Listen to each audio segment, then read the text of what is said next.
You're listening to the Cantina Cast, your home for thought-provoking Star Wars talk. Join Adler and Jonesy in breaking down the latest news, trailers, movies, and of course, your favorite characters from a galaxy far, far away.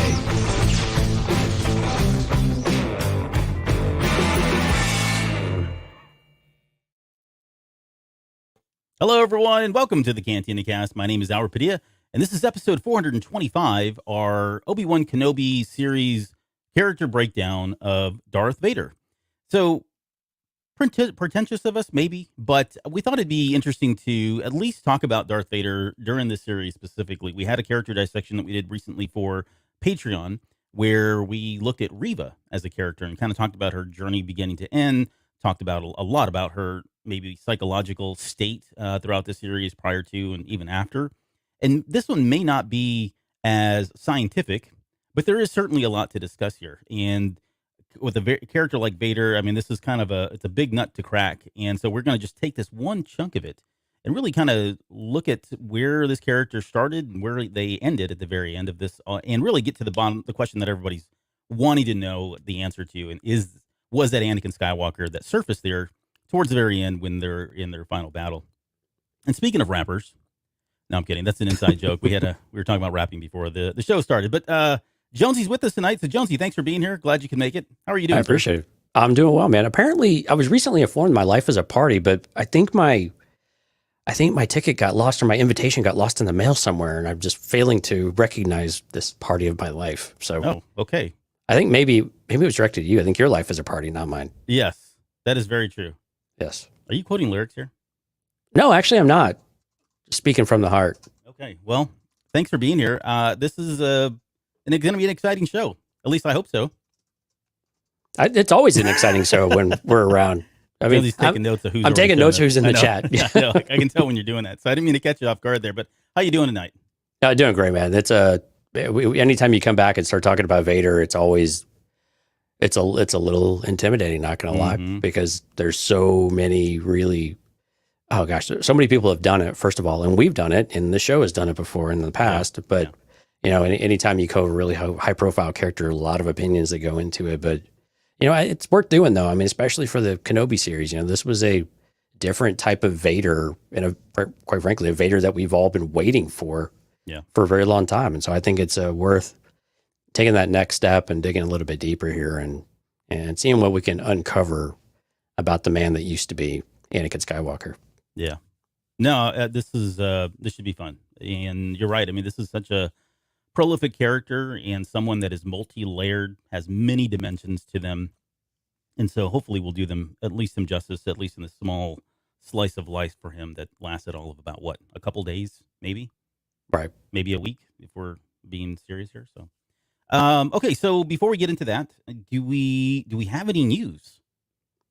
You know, there's probably news out there, but I didn't go grab any today. Would you like to make up some news? Let's make up some news. Well, it's Tuesday, so we know the bigger news days tend to be over on Thursday. Thursday, Friday, yeah. Yeah, so I don't know, we'll come up with something, but I don't think so. Was there any major that you come across? I don't know. Let's not even try to do this because we'll end up just cutting everything out. No, nothing. I mean, nothing came across. I've been pretty slammed at work today, so I didn't really get a chance to look at anything.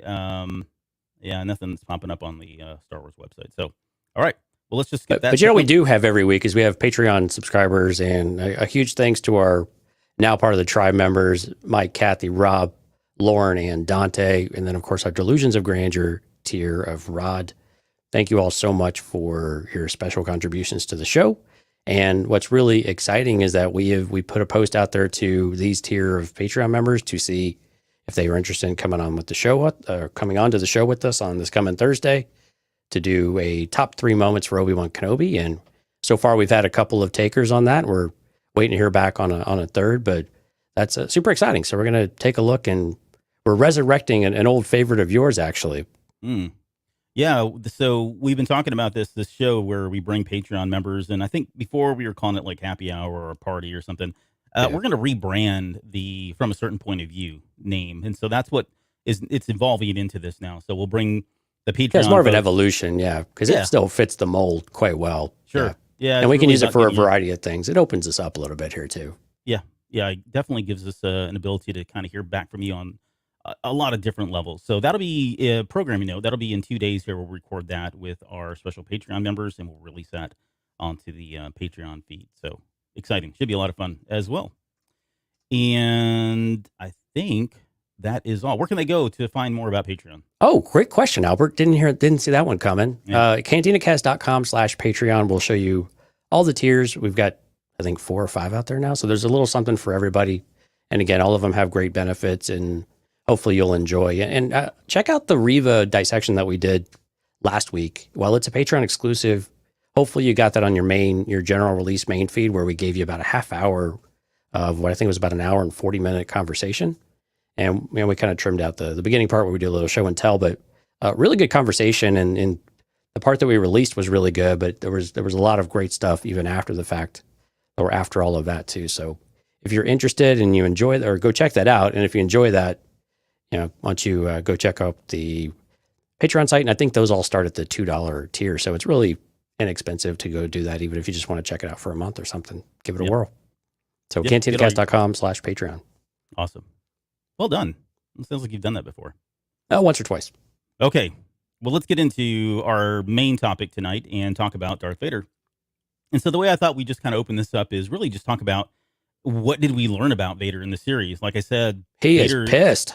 Well, that's what we learned. he's very upset. That's for sure. But you think about his character and just the growth. I mean, my goodness, we have so much content. Everything from the prequel trilogy, obviously everything that's happening in the Darth Vader comics, which we're going to touch on as part of this discussion. I thought it was relevant to kind of talk about where's Vader when this series starts? Because for most people coming into this show, their last known contact with Darth Vader was Rogue One. And even then, some folks may have been Revenge of the Sith, right? So there's a lot that's actually happened in between that. And now, if you've been listening to this show, we've covered some of this already, so we'll probably rehash some things. It's been a while. It's probably been about 2 years since we've talked about it. But we're going to kind of rehash a couple things, get everybody caught up before we roll into where Vader is at this point. But what are your opening thoughts here in terms of, what did we learn about Vader? What were some of the big boulders, in the series for him? I think one is we got confirmation of, his obsession with Obi-Wan. And I think even though Obi-Wan it never went away for him. And if anything, it's just festered even more. I think for a lot of viewers in this show, and again, kind of doing it through the lens of the Obi-Wan Kenobi series, again, kind of that first flavor of what that interaction might be with the Inquisitors and what that relationship looks like and how he views them, right? I mean, he really talks down to them and doesn't think much of them and just shuts them up anytime they get off task for what they want. Mm-hmm. And so I think for a lot of people, is that first exposure to what the Inquisitors, how they fit into this empire, and really maybe more specifically with Darth Vader. And so I think, but also we know that Anakin might be in there a little bit, and we know that they're, just because he's Darth Vader now doesn't mean that he forgets everything that has come before it. And I think the flashback scene in particular was a really good one for kind of both perspectives. It was interesting that we got 2 different perspectives within one moment of how they, what they took away from it. But did it really teach us a lot of brand new things about Darth Vader? Maybe not. I think it definitely solidified some of the opinions and some of the things that we thought were going to be the case. And I think that was probably some of the marks that we needed to see. But I do like some of the insight that we got from how Anakin or Vader, whoever you want to say, how they view Obi-Wan, and just how much hatred truly is there, and what did he want to do with Obi-Wan Kenobi, I think was really pretty fascinating, especially early on in the series. Yeah, for sure. And I would agree. I think it's 2 perspectives. If you've not been following the comic books or any of the material that's happened in between Revenge of the Sith and up until now, I think you are getting something new from Vader. At least things that we imagined or thought were possible with Vader, having seen it maybe in other characters like Rey Skywalker or any of the other movies, right, where they've displayed some Force abilities. And specifically, I'm talking about, the Force Unleashed moment. We haven't seen Vader kind of wield that power in a long time. The closest we got to that was maybe, lightsaber, well, not lightsaber aside, because that's a whole nother dimension, right? But the ability to control the Force in which he did, the closest we got was probably Empire Strikes Back. And that was just a lot of, flying stuffed debris at Luke Skywalker, which don't kind get of me wrong. toying with Luke in a lot of that, right? Yeah, really.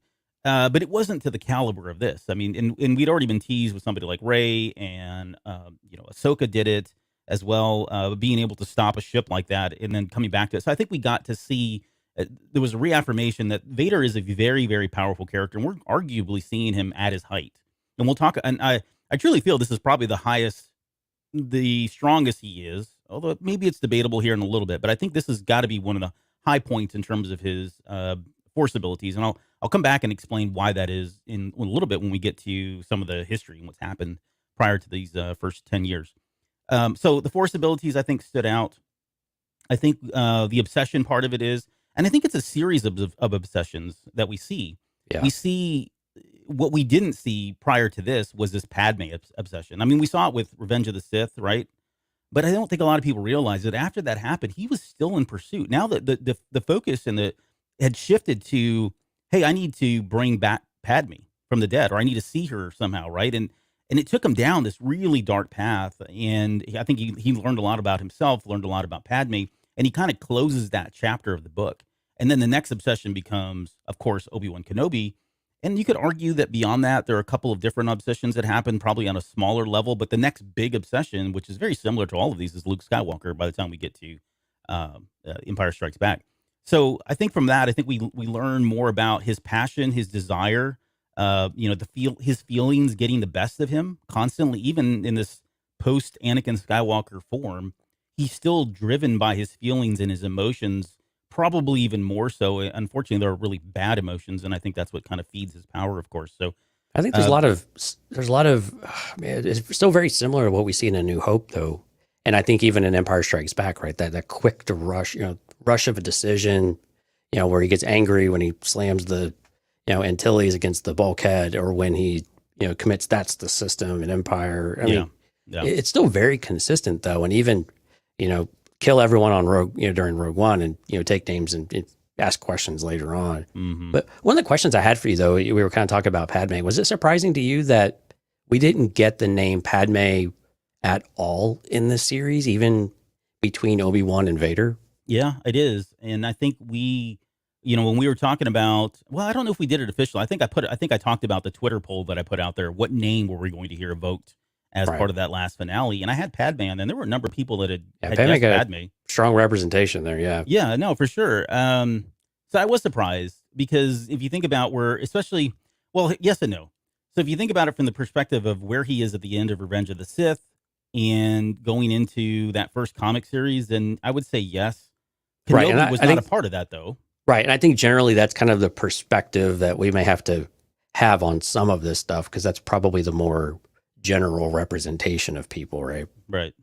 Yeah, no, for sure. We'll dig into other things, of course, but I think for a lot of people that was probably a surprise not to, because you're right.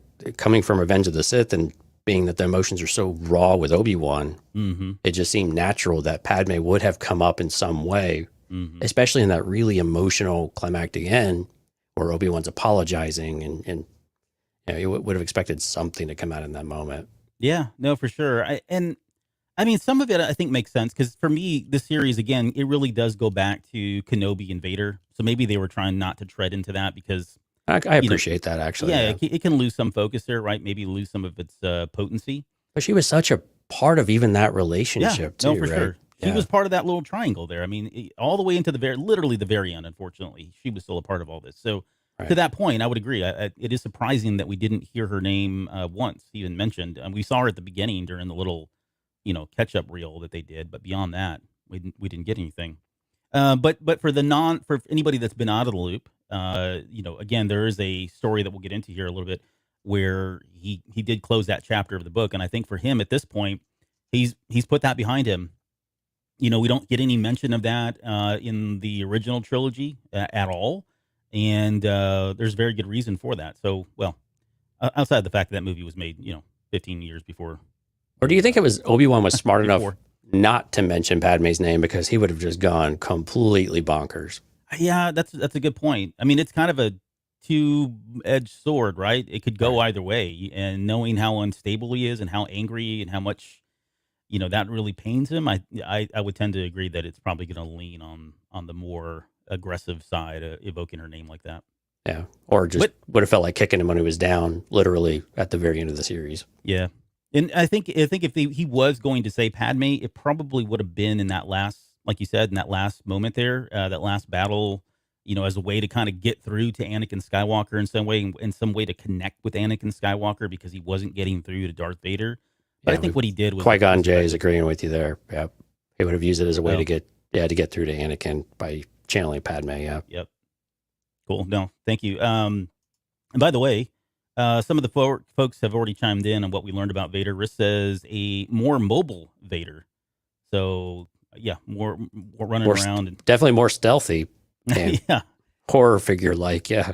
Well, and then no, because I'll get into the comics. But there was in the comics, there was a moment, I forget where it was, where he was trying to sneak up on somebody. He shut his breathing apparatus off. Right, to be quiet and to be stealthy, and yet this didn't happen in the show, and that's not feedback or critique. Oh, it did. It happened off screen. You didn't see it. That's what I'm saying. It probably did happen off screen, and then he just clicked it right back on there. Yeah. Ken says he's good at snapping. He's a neck snapping beast, is what he said. True story. So yeah, we'll talk about that too a little bit later. That was kind of brutal there. So here's another question. Not to go off script, but I was just thinking about this too. How much do you think he's thought of Kenobi? Well, how about let's actually table that question. Let's get into some back history here about where he's been the last 10 years, and we don't want to belabor this too much because there is a lot of content. I didn't even include all of it. I try to stick to the highlights, honestly. Yeah, this is heavily truncated here. Yeah. Yeah.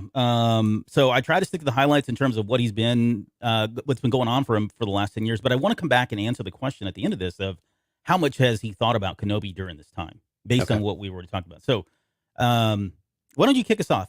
We know at the very end, he kind of transitions directly right back into where he was, but again, with new purpose in trying to connect with Padme, bring her back to life and all that. And leads us into Mustafar origins. And, we've talked about Moomin. In fact, I think we did a whole show on that, but maybe kind of run through that first part here. Yeah, in a really, really high level. Part of the reason why Mustafar is so important is because it's a nexus point, right? And that's why Vader's fortress looks like a tuning fork.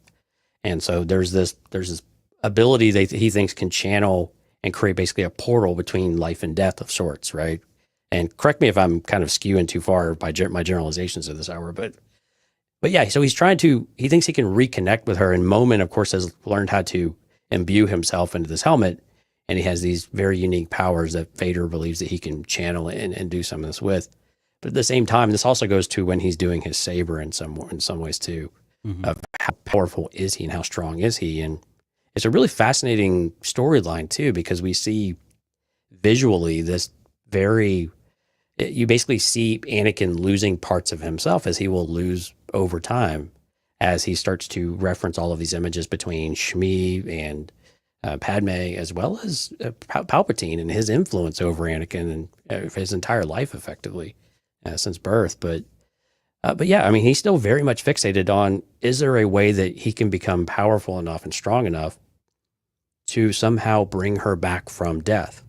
Because it seems to be, again, we know the Sith have these very unnatural things that they can do, and we see some of those in the comics. Actually, we see some of those in Shadow of the Sith as well. So there's a lot of these references that there appear to be some way of doing this, and Vader is committed a bit on the side, although I think it'd be interesting if Palpatine, how much he really knew about it. It seems like he definitely knew it, but he was letting Vader work through his obsession to get to failure, to where then he could, I don't know, in a way, build him back up, but also tear capitalize him back. on that. Right, yeah, and then tear him down at the same time, right? Mm-hmm. But yeah, so he's very much still very reeling from, while Padme gets a lot of attention, we have to remember that, you're right, he lost a child.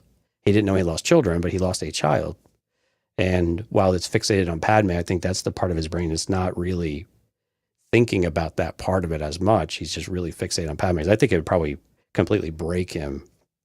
And we see that later on in the comics when he learns who the pilot was that destroyed the Death Star. I mean, his anger and everything just starts boiling over, where he starts cracking Death Star transparent steel windows and everything in front of him. So yeah. it gets pretty intense there. Yeah, and the way I would summarize all of, well, this is probably, it may be too acute. There's so much, it's really impossible. Yeah, well, I was going to say, it might be too acute to do this so soon, but when I was putting the show notes together, one of the things that coming back to me is, my God, this guy his life is a life of loss. It's perpetual loss, constant loss, one after another. And you can go back and maybe there's maybe there's something we can do here, or maybe I'll just put it in a YouTube video or something. But you can chronologically or list all of the times that this guy lost something in his life, and some of these losses are repeat losses. It's not like, oh, I lost it and it's never coming back. It's like you just can, and you can talk about failure too if you want to look at it from that perspective. But it is a constant life of loss until the very end, in which what he finds is himself in his son, right, and that whole redemption piece of it. But yeah, so so while this is going on, it kind of starts there, and we'll get into Momin because it is important. But we have to remember also, Vader is learning to get adjusted to this new armor that he's got on. He's now Darth Vader, half machine, half man kind of thing, but he doesn't have a lightsaber, right? He doesn't have anything to wield because Obi-Wan took his lightsaber, and so. But he's still wildly overconfident in his ability. Well, that's the Anakin part of him, right? Still in him, right? But he's it's the new Vader version of Anakin. Yeah, exactly what we see in Revenge of the Sith at the end. Yep. He really hasn't changed a whole lot when he gets the suit. Yeah. Yep. Still same mentality. I'm going to be the greatest Jedi ever kind of thing. But he has to go about getting a new lightsaber. And so to kind of really encapsulate what's going on here, we've talked about, what is it, Kirak, Khalifa? Kirak and Phila. And Phila, thank you. Kirak and Phila. And so this is the short story is, he is a Jedi weapons master who took the Barosh vow. Yeah, and he's been out on some planet or moon or whatever it is, and he's like super buff samurai guy. And Vader is sent out there to take his lightsaber, basically kill him, take his lightsaber, and then Palpatine's gonna show him the process to make the kyber crystal bleed and turn red and all that. Yeah, but I think and again, key difference from what the Inquisitors have, where they're basically gifted one. Palpatine says no. The quest for a lightsaber is basically a sacred path, and you have to have a Jedi lightsaber, and then you have to corrupt a Jedi crystal. So it's a very specific task. Yeah, and I think that was, well, I'm making a joke here. That was probably the easy part, was corrupting it, compared to what he had to go through in order to get it. Because this guy, I don't know. The corrupting of the crystal seemed pretty intense to me. It was a joke, but because he got his I don't know what the joke was in there. Well, he got his butt kicked. Like he went in to fight in Phila, and this is a character, at least on the light side, that we've never seen really like before. I mean, he's a true weapons master, bested Vader easily. I mean, the battle starts off very one-sided, and if you think about it, Vader wins because he takes advantage of the fact that this guy is a Jedi, and very similar to, bring it back to the show, right, where they can't help themselves, that they have to put themselves first. They are selfless. They're going to try to protect and save every life. And long story short is, I think they were fighting on a dam, if I remember correctly, and Vader starts the scenario is very similar. Yeah, Vader starts pitching people off the dam at first, killing them, and then he realizes there's a village down there, and so he starts putting cracks in the dam to allow that to flood and kill all those people there. Well, that was enough to get Phila to use his force powers to save those people, keep the dam from breaking. That caused him to be vulnerable, and that's how Vader got his killing. But prior to that, he had Phila had chucked him off the dam, and he was disassembled. Like he had, his legs were over here, and his arm had fallen off, and he had to rebuild himself with the Force with droid parts that were crushed next to him, based on I think it was in Phila's service droid or something like that, if I remember right. Yeah, it was like the battle droid. Like Phila had a droid that he would spar with that was like really good at weapons training as well. Vader ends up using that droid's lightsaber to battle him. He's in rough shape too, but yeah. But again, he could have lost that battle though easily. Oh, absolutely, yeah. But it speaks to Vader transitioning though, and again, it's really important in the context of Kenobi, because where we see him now is a much more mature evildoer than he was back then, where he was all brash and everything else. But I think it also speaks to that part of Anakin is definitely still there, but he wouldn't normally have gone through the streets just dragging kids and snapping necks and anything else without that previous experience in the comics there, where he had to actually quit thinking that he was just powerful enough because he was now Sith or dark side, that he could just go and march anywhere and just dominate everyone. Because typically that's what he does. Whenever he doesn't really have a match, he just overpowers you. Yeah. And we saw that with Kenobi. And again, the same tactic works to an extent until, someone who's actually is skilled enough and mature enough and mentally equipped enough to really push back on Vader. And that's where he has to really dig deep and figure out what it actually means to be Sith. And so those were really instrumental parts for what we see, in the series. Yeah, I mean, though the lessons. So one, it was a humbling lesson for him, like you said. Two, humbling. We could probably use that in finger quotes with Vader, but for him. The second thing is I think it did hone his skills. Right, there's always a bigger fish kind of thing. I couldn't help but think, I can fix anything kind of thing when he was trying to put himself together. But the big thing is, like you said, he realizes that he can take advantage of these light side users, even though he was one, even though he probably already knew that. He can more than just overpowering people. He can cast aside the Jedi training, and he has to basically unmake himself in that way. Yep. And that's part of what Palpatine is tasking him with doing in an indirect way. But Palpatine knows that he still has all of this Anakin in him, and he really does have to go and kill all those parts of Anakin by continuing to do the more brutal things that Anakin never would have done. Yeah. So let's move into moment, because this is where he closes the chapter on Padme and the efforts there. I guess the way I would quickly summarize that is Momin helps him to see a way, what was it called? The locus, where he was able to go into kind of like a dream state. He could see Padme, and, he was almost, Momin is this Sith Lord that died eons ago. We don't know exactly how long ago. He had transferred all of his life essence into his mask, very similar to Shadow of the Sith. Not really intentionally, but he did. He did. A comparison of this for maybe people who might have a difficult time visualizing it. If you think about Doctor Strange, when the Sorcerer Supreme, pushes Strange out of his body, think of it that way. That's kind of what happened to Vader when he enters this area where his body is there, but his spirit is the one walking through all of these zones or this dreamlike state. Yeah, it's literally an out of body experience for Vader in that sense. Only it's traversing the Force, and he realizes, and there's a lot that happens. Right, go back and we actually covered this. I should have wrote down the number, but he does see a lot of different things. He finally sees Padme.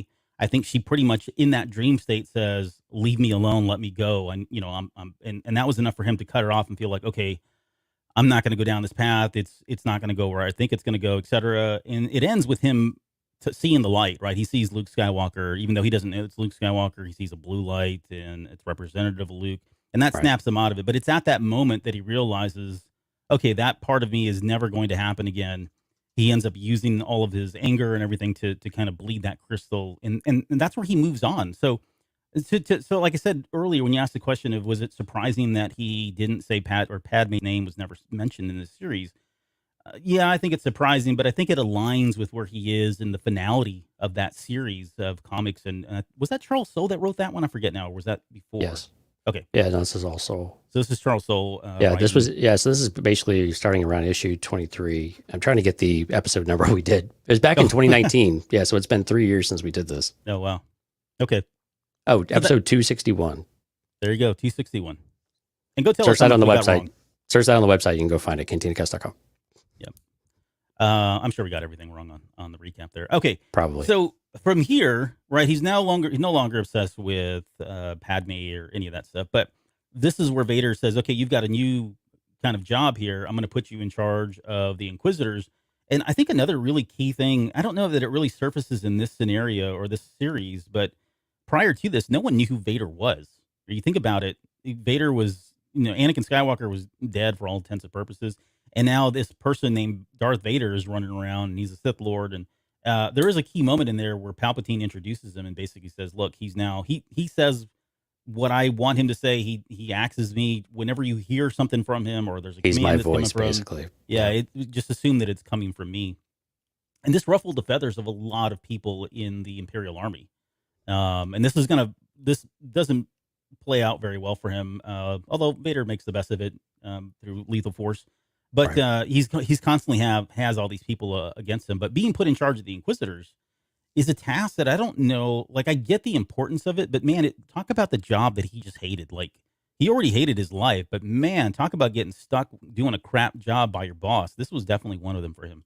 Right. He viewed it a lot more as like babysitting because these were a waste of his time and effort, and really where he should have been pursuing the Jedi or whatever it might have been. You know, Palpatine was like, no, I want you to be doing what I want you to do. You train these has-beens to, do all the dirty work, and then you can go in there and finish it off if you're needed. Yeah. So, but yeah, it was very, very much, building the chain of command and Palpatine building the order that he wants.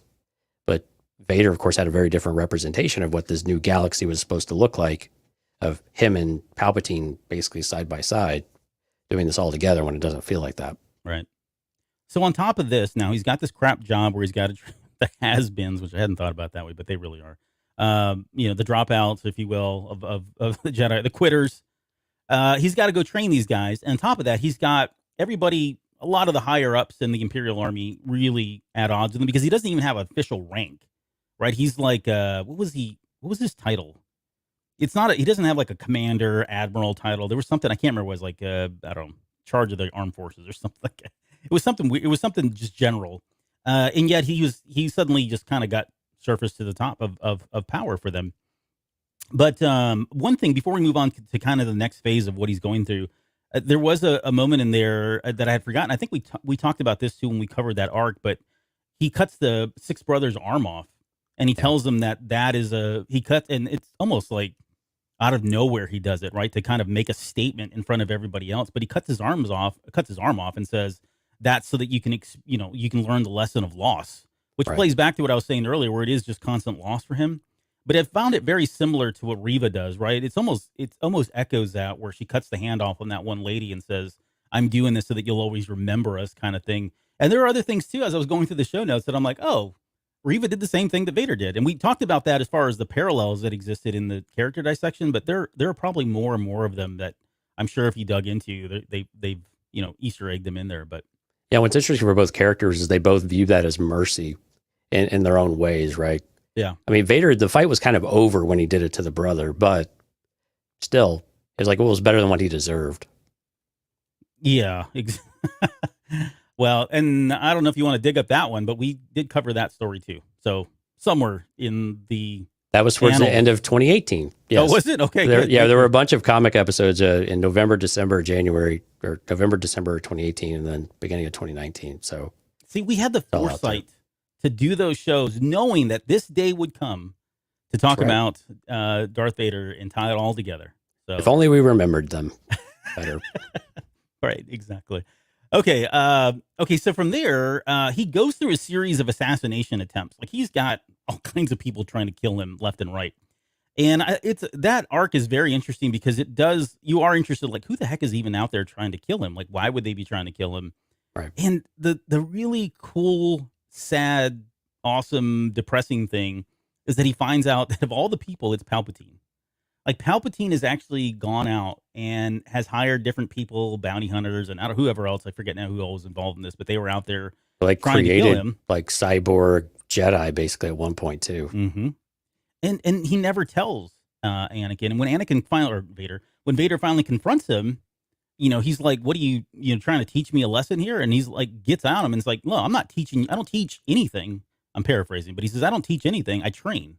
And this, he chalks it up to, this is part of his training, to always be, conscious that people are out there trying to kill you. Someone's always going to try to kill you, or always backstab you at any given moment, myself included, including the Inquisitors, including somebody like Reva. And I felt that was important because this does play into that age-old question now of, why did Vader allow her to do what she did? And again, there's rhyme and reason to all of this, but you have the takeaway is that he was a marked man from Palpatine himself. And I don't think Palpatine ever really felt like he was ever in danger, but there were moments in there where he was up against armies, literally, at one point. Right. I mean, with Palpatine's perspective, again, we've talked about this before, of if he dies, he dies. Then he wasn't the one that I thought he was supposed to be. But if he's what I think he is, or what he's supposed to be, or what he was going to be at the very least, then what are you worried about? Why are you whining? Why are you complaining? And he taunts him in this kind of way too. Palpatine will say to Vader, where was the match ever in question? And Vader's like, well, of course not. Mm-hmm. He's like, then basically no harm, no foul, kind of thing, right? Then what are we doing? Let's talk about, business. Let's talk about let's run the Empire now. But again, the whole idea though is training the Jedi out of Vader and getting him to quit drawing. He doesn't need a line. And while Vader definitely often doesn't really show that he has a line, there continues to be moments where he still has this hesitation to go further. And Palpatine is trying to break him of all of that and to really indoctrinate him and shape his way of thinking into that of the Sith, and this chasing of one another, and to really make him hate him. But again, increase his power through hatred and the fear of always looking over your shoulder. I mean, we've talked about this, the sick ways that Palpatine does things, or the Sith do things anyway. But again, it's just more examples of him hardening Vader and getting rid of this weakness that was this Jedi training. Yeah. Yeah. I mean, he's trying to stomp out the light as much as he can. Because, Or get him to forget about it. It's not necessarily stomping it out, it's just forgetting about it. Like, there is nothing else except, like, why would you go back to that when you feel you have this freedom to do whatever you want? Mm-hmm. Right? Break your chains, man. Yeah. I think for Palpatine, it's really about, I think he's always been worried that because Anakin is so emotional, that risk has always been there, that he is going to reconnect with the light. That's my own headcanon. Yeah. And I think that's why he goes through such great lengths to put him in constant pain, constant suffering. It makes him more powerful, but it pushes him further and further away from the light. Yeah. Going back to, I meant to say this earlier, but and it kind of plays into this, but the analogy that I used in my own head, at least when the comics, when he was going through that, I guess in all of this, when he was going through this dark side, well, the analogy that I've used for Anakin Skywalker, Darth Vader, all the way up until Empire Strikes Back is a cave, right? He goes into this dark cave, and the more and more that things go horribly wrong, the more loss he has. He continues to get further and further away from the entrance. He gets further and further away from the light itself. And for me, at the very end of all of this, in Return of the Jedi, we've debated many times, the previous host had debated many times about whether or not Luke Skywalker connected with the dark side. And in my heart, I truly believe that he did. He seems like one that could jump into that and jump right back out pretty easily. But it's almost going back to that analogy, and I promise this will make sense. Going back to the analogy, Vader didn't come back to the light 100% until Luke took that step into the cave, took himself into the darkness, said, "I'm here, come with me, come this way, I'm your son," whatever. And that's what brought him out completely. But all of this is really constant darkness, right? Constant pain, constant suffering coming from Palpatine, ensuring that he gets further and further into that cave so that he can no longer see that light, right? And he doesn't have to worry about him ever betraying him. I mean, I guess he really wants him to at the end of the day, but sure, he doesn't think he's capable anyway, right? He's not capable.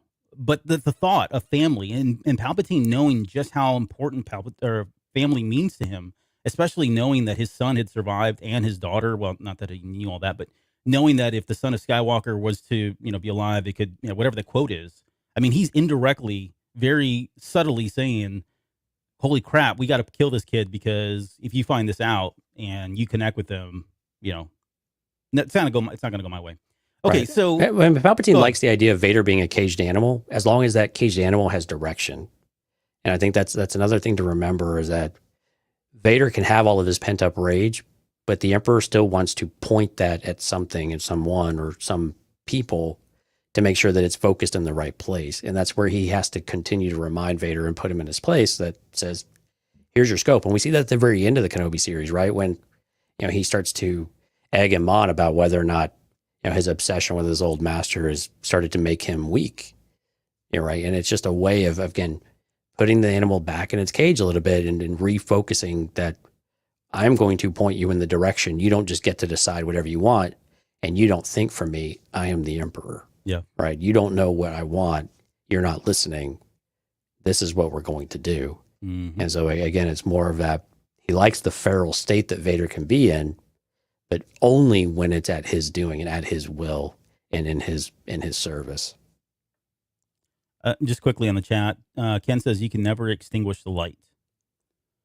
Well, on principle, I would agree. But I think there's a lot of examples of that. Well, I was going to say there are people... Well, you have to be willing to let it in. Maybe that's where he's kind of going. Yeah. So to an extent, it's always there. It never goes away, right? Yeah, right. But there are people that are just fine never reconnecting again with the light. Momin, Palpatine, not to plug Shadow of the Sith, but what is the Lord at the very not the very end, but the guy that created the mask, whatever his name was. That's XR. Yeah, him, that guy. It's not Exar Kun, but whatever that new character is, that guy he's just mentally sick, right? And he never coming back kind of thing. So, good point there. Okay, so from there, I want to wrap this up. I was trying to do this in 30 and we're at 40. So he goes in to build the fortress, right? You've already kind of touched on this, but building that fortress on Mustafar, trying to channel the power that's there, harnessing that whole piece of it. I guess the only thing that was interesting here, just to kind of recap, was we'd always, at least, I don't know if officially or just again in my own headcanon, but prior to the comics, I'd always read or understood that Palpatine sent him to Mustafar to set up his fortress there by force. Like it was not an option for him. And in the comics, we find out that Anakin actually or Vader, they're the same person as far as I'm concerned, but Vader actually wants to create his temple there. Like he wants to set up shop there because of the power, because of the locust, that stone that we were talking about earlier, a number of other reasons. And he gets into it with the locals there at one point. There's a big battle that happens, but eventually he does establish his fortress there on Mustafar, which is almost kind of sad if you think about it, because that is where Anakin Skywalker died, right? Palpatine actually finds it interesting that he chose Mustafar to do it. Yeah. He was a little surprised by it. Yeah, I think we all were. Like, why would you want to go back, right? All the memories that are there. But again, if you think about it, he probably can draw on some of that emotion and that constant reminder of this is where it all changed and ended for him. Right. So I think it makes sense. And then I guess the other big thing that probably plays into this is just really the whole Jedi Fallen Order and Cal Kestis. And he does confront Cal Kestis at the very end of the game. I don't want to spoil it for anybody. They get into the battle and we have the moment there where, I don't know if I want to ruin it, but one of the game is several years old at this point. Yeah. But one of the dark side users comes back and helps, and there's kind of, I don't want to say redemption, but comes back to the light, if you will. And Vader gets flooded there at the very end, and that's how he gets away. And that's how the game kind of ends. But a lot of what we saw, of course, in the TV show came from the video game.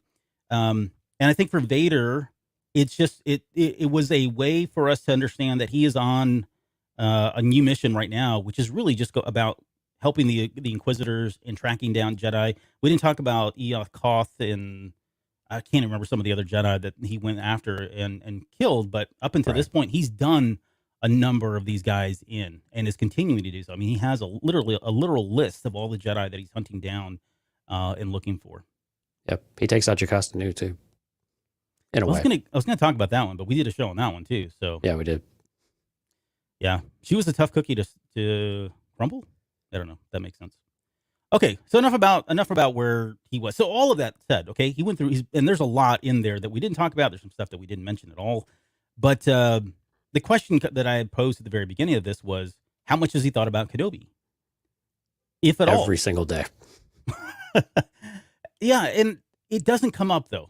Right? Like I went through a lot of this stuff prior to the show to look at it and see if there's ever any mention, and there's not. So I think it's there. I think he does, but it doesn't play into the storylines, right? He's not like, I think the fact that he knows Kenobi's out there, fine. It's not on the forefront of his list. It's not until the series, until that last part of episode 1 or part 1 of the Kenobi series, where Kenobi says Anakin or whatever, and then we get the eyes open up and all that. When he reconnects with Kenobi, it starts something anew for him, right? There's a new spark of light in him, right? I don't mean that in the positive way, right. But he's reinvigorated with this idea of going after somebody who he's been so tied up with everything else going on. I don't know that he's had any time to really do much at all, but this now suddenly becomes his mission. So I think every Jedi that he hunts maybe feels like one step closer to Obi-Wan. And that if he keeps drawing all these other ones out, at some point, the only ones going to be left are going to be Yoda and Obi-Wan and a couple of these others because they just keep crossing them off the list. And so I think while it's not front and center, I definitely agree with you there. I have a feeling it's always under that surface, always just simmering underneath. Because again, if you want to get two things to fire Vader up, one is Padme, and we see this in the more recent comics with Sabe and what they're doing there, and with Crimson Reign and Ochia Bestoon. Ochia Bestoon. That's what he sounds like in the audiobook, by the way. Don't even get me started on his voice. So Padme is one aspect of that, and I think the other one is Vader or is Obi-Wan. I mean, those are the two things that, I mean, besides his mother, but again, there's no reason for her to come up. But I think those two are the things that he's still obsessed with, and he's pursuing Padme even in the most recent Vader comic series. But if anything were to surface about Obi-Wan, quickly his attention would be diverted there as well. And maybe both at the same time, or maybe one instead of the other, because that's a more tangible object at this point. But I think I think it's always there, though. I don't think that it's ever gone away, and that I think he thinks about him every single day when he's in the back of the tank, meditating or dreaming or whatever he does in there, dangling without limbs. But I think he's definitely thinking about Obi-Wan every single minute of every day. I don't disagree. The only comment I had was really that it didn't surface in there. So yeah, definitely. It's hard. I mean, but it's there. Like I don't disagree with that. Risk brings up a really interesting question about Ahsoka. He says it's crazy Ahsoka doesn't wind him up too. And the question that came to mind when I read that was, how much does he think about Ahsoka? And does he? And am I? If we didn't get the series finale episode that we got, and we didn't have that last moment, there's almost a part of me that feels like in that when he's sitting there at that gravestone, alleged gravestone of Ahsoka, I don't know that he bought it. Maybe he did, maybe he didn't. But there was almost like some reverence there for him when he's just kind of standing there and it's quiet, and then he finally looks up and he sees the convoy overhead flying around, all that. I don't know that he thinks about Ahsoka in that same way. I always wondered if he viewed her at some point would have been more of an asset for him. Because Ahsoka had a lot of ability, right? I mean, and again, he doesn't really try to turn her in Rebels, though, either. Oh, you mean like as an asset, as in trying to bring her over to the dark side? Yeah. Yeah, I mean, potentially. I mean, if there was anybody that was going to know, I mean, yeah, if you think about it, she's kind of ripe for the picking, right? She walked away from the Jedi Order. She had problems with it. He could have used that to his advantage, manipulated that in some way. He knows her very personally, so he probably would know what would trigger her and get her to come over. He could use and manipulate him like he did in Twilight of the Apprentice, where he's calling to her saying Ahsoka, Ahsoka, and it's not really him. Right. But again, he at this point, whether he bought that she's dead or not, he doesn't seem to have pursued any of it with chasing Ghost when he's already chasing Padme's ghost, and he still has Obi-Wan out there that he definitely knows is still alive somehow, somewhere, or at least up until this point. Yeah. So that it seems to be I think that's probably why Ahsoka didn't trigger some of the same things. And again, by the time we get to Rebels, he's so far gone that it's not the same, I think, as any time at the Obi-Wan Kenobi series and before, to where there's some sort of redemption quality to it all. Yeah, and I or something that he'd want to convince her to join him. Yeah. No, I apologize. I think I said it in the Rebels. I meant the end of Clone Wars. If we didn't get that last season, I get what you meant. Yeah. Yeah, Clone Wars. I don't know. It's difficult to say what's reverent for Darth Vader because, I mean, we don't get any kind of there's no facial expressions, right? So it's all it's all body language and him looking and internalizing things. He couldn't have bought that she was dead, though, right? I don't know. I mean, I could go either way personally. Because even in Rebels, I know we're getting off topic here, but even when he says, "Well, the apprentice lives," I think there was a little bit of surprise, but it was also a bit of condescension as well. Mm-hmm. Like basically, there you are. Yeah. But again, he wasn't going to waste his time on her because maybe he doesn't think much of her. I don't know. Well, no, and I would say I'm leaning more to the, okay, she's passed, she's dead. And that's why there was some reverence, like, wow, she really died. Oh, wow. Okay. And then he just moves on, right? I don't think he lingered on it or it had any impact on him. Yeah. But I think it was enough to kind of bring him pause, is all. So anyways, we get into this next obsession about Kenobi, right? And everything, all that, he literally says Kenobi is all that matters. which, by the way, a little bit later is kind of one of those things. Reva says Kenobi is all that matters. Like, she regurgitates that line almost verbatim Right. later on, and I think in episode or part 4, part three it was. Uh, but he's got, I mean, there's, he's very, I mean, Vader is callous. Don't get me wrong. I'm not going to kind of justify or try to defend his, callousness in any way, but he is pretty callous when it comes to the Grand Inquisitor passing when Reva mentions it to him. And I guess the question that I would have, do you feel like that's more of, because we've already established that he freaking hates the Inquisitors and he hates that program. It's a crap job. But do you think it's more about, I don't really like this character, or the fact that he's just truly obsessed with Kenobi and, there'll always be another Grand Inquisitor? Do you think he had Reva in his sights, or maybe the fifth brother? Do you think it was more about, he's not really dead. He knew he wasn't dead. And so this is all kind of part of his game, his scheme. What say ye, my friend? Oh, was that the end of the question? Yeah, that was the end of the question. I mean, definitely he doesn't think much about the Inquisitors in general. And whether it was Reva or the Grand Inquisitor or the fifth brother or the seventh sister or the second sister or whomever, it just doesn't matter. And I think that's a general statement. But when you throw Kenobi in there, literally none of them matter. Mm-hmm. Your job is to find him, and you tell me where he is, and I will do this. And he wants to do it on his own. Yeah. Right. He will be responsible for Kenobi. Don't get in my way. Don't screw this up.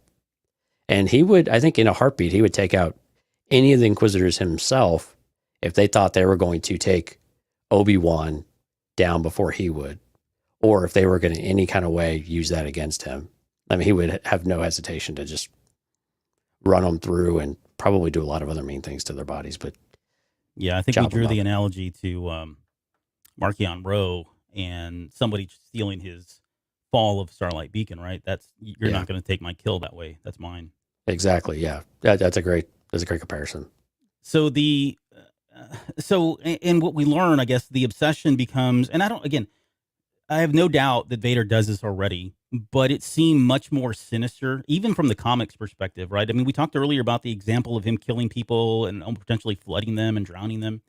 That's very different. And with the exception of like Inquisitors or other Jedi, we don't see him snapping the necks of children, right? Like we saw in this. And I just wonder how much of that is coming from the obsession and the anger that he has in search of Kenobi, or is that really just who he is and we never really saw any of that? It feels like it's fueled, like there is something more there, that is a little bit more extreme than he probably ever has been up until this point. Well, maybe. I mean, we know he has. We know he has it in him because we've seen it in other areas. I think it's more of a, Obi-Wan. He knows that Obi-Wan is patient, and he knows Obi-Wan well enough to know that if he just stalks around, threatening to do something but doesn't do it, he won't come out. He won't surface unless there is an actual reason to. And again, by basically torturing people, arbitrarily killing a couple, and dragging people along, that pain and suffering. And again, we kind of learned this from High Republic too. That will dull a Jedi's senses as well with the pain, right? And maybe it's not as evident here, and that was probably not much of a thought in the series specifically. But again, those are the things to draw him out. And he knows that if he just says, Obi-Wan, I'm here, Obi-Wan's not going to care. Obi-Wan. I like that though. When she's like singing to him. That's nice. Mm-hmm. But yeah, there's just no reason for him to go and confront him unless there's a reason to. And again, that tells Obi-Wan though, and the message is very clear because Obi-Wan responds saying, look, he knows I'm here, first of all, and he is going to hunt me and follow me. And he is doing all of this just to get my attention. So the only way to do it, to give people time, otherwise he would have just escaped out of the back door if there's no risk of anything else. So. Yeah. So this leads me to a question, and it's theoretical, hypothetical, I should say, really. It's a what if scenario, but what would Kenobi's reaction, and this is really about Vader, trust me, but what would Kenobi's reaction have been if Vader had just stayed there where he was? I mean, there were plenty of people, plenty of villagers there. And if he just stayed there and continued to snap the necks of children, bring out people, kill them, very similar to what the Inquisitors had done at the beginning in part 1, where they kind of rounded up everybody and were trying to get Reva was sitting there trying to get somebody to answer about if anybody had seen a Jedi, right? Those intimidation tactics. Right. And if he had just sat there and continued to torture somebody at will or multiple people at will, do you think Kenobi would have continued to run? And why didn't he employ that tactic? Do you think he knew Kenobi wouldn't come back, I guess, at that point? Like, no, I think Obi-Wan just banked on Anakin's obsession with him to follow. He doesn't want to lose him. And again, he gets very singular minded. And again, it goes back to even the flashback, right? Of he knows that Anakin has always been more aggressive and more assertive with what he wants to do. His need for victory overcomes his reasoning sometimes. Because you're right, him standing there and just do this one, do that one, make that one scream a little while, and just start yelling at him, Obi-Wan, I'm going to do this all day. There's 50 people in this village. I've got all night, not going anywhere, bro. But he's not patient like that. He will do enough to make sure that the rat shows himself. Mm-hmm. But then from that moment on, he's fixated on the rat. Everything else is just kind of collateral damage at that point, rather than actual needing attention from him to do something about it to get Obi-Wan's attention, because he's already got it. Yeah. And he just wants to know where he's at, and then he can stalk him. Yep. No, good point. Way to bring it back to the lesson that was taught in the flashback scene. Okay, so we know at this point that he's this hone killing machine, right? We talked about the fight with Infila a little bit earlier, and this brings up, I guess, one of the other character moments for him, and I'm calling this Flame Gate, because there's still much ado about this, the flames that were there at the very end of part 3, I believe. Yeah, part 3, yeah. Or part 3, when the flames are up and, Kenobi, he can't get to him, apparently, allegedly, or he let him go. That's really what I want to break into, is kind of, now that we've had a chance to watch this entire series and we can retrospectively look at all 6 episodes and what we know about, Anakin and the obsession and all that. Did it change your perspective on that scene at all? I think the one thing that I keep coming back to is that line that he says, "Your pain has just begun."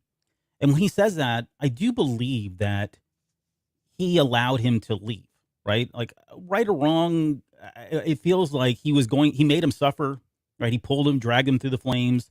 He pushed him back.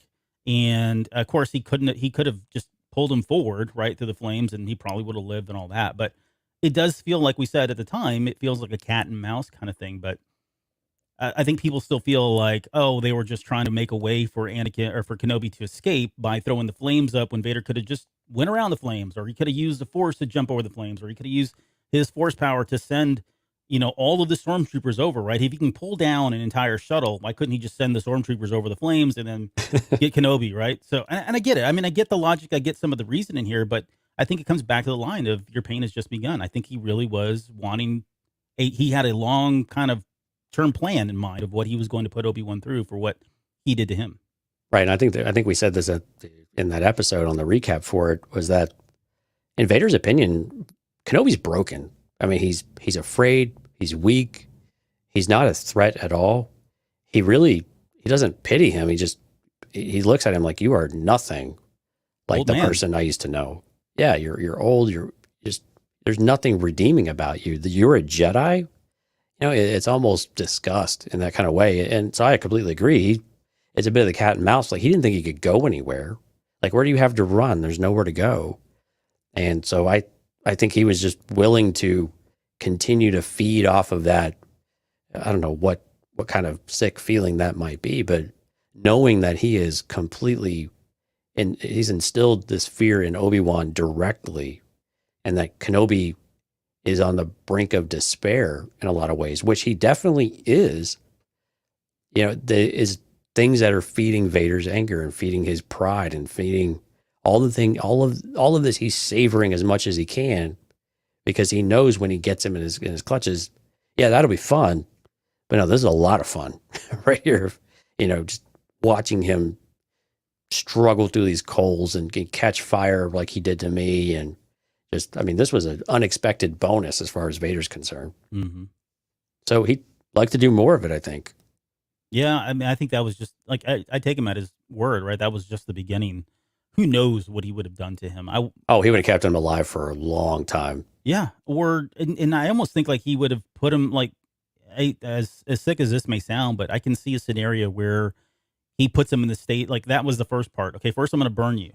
Then I'm Yeah. going to lob off your arms. Then I'm going to lob off your legs. And then I'm going to start implanting you with all kinds of weird cyber. I mean, just putting him through this mental and Yeah. physical torture the way he did so that they could be one and the same, right? Almost making him like he was, his own creation, kind of Frankensteining him in that way.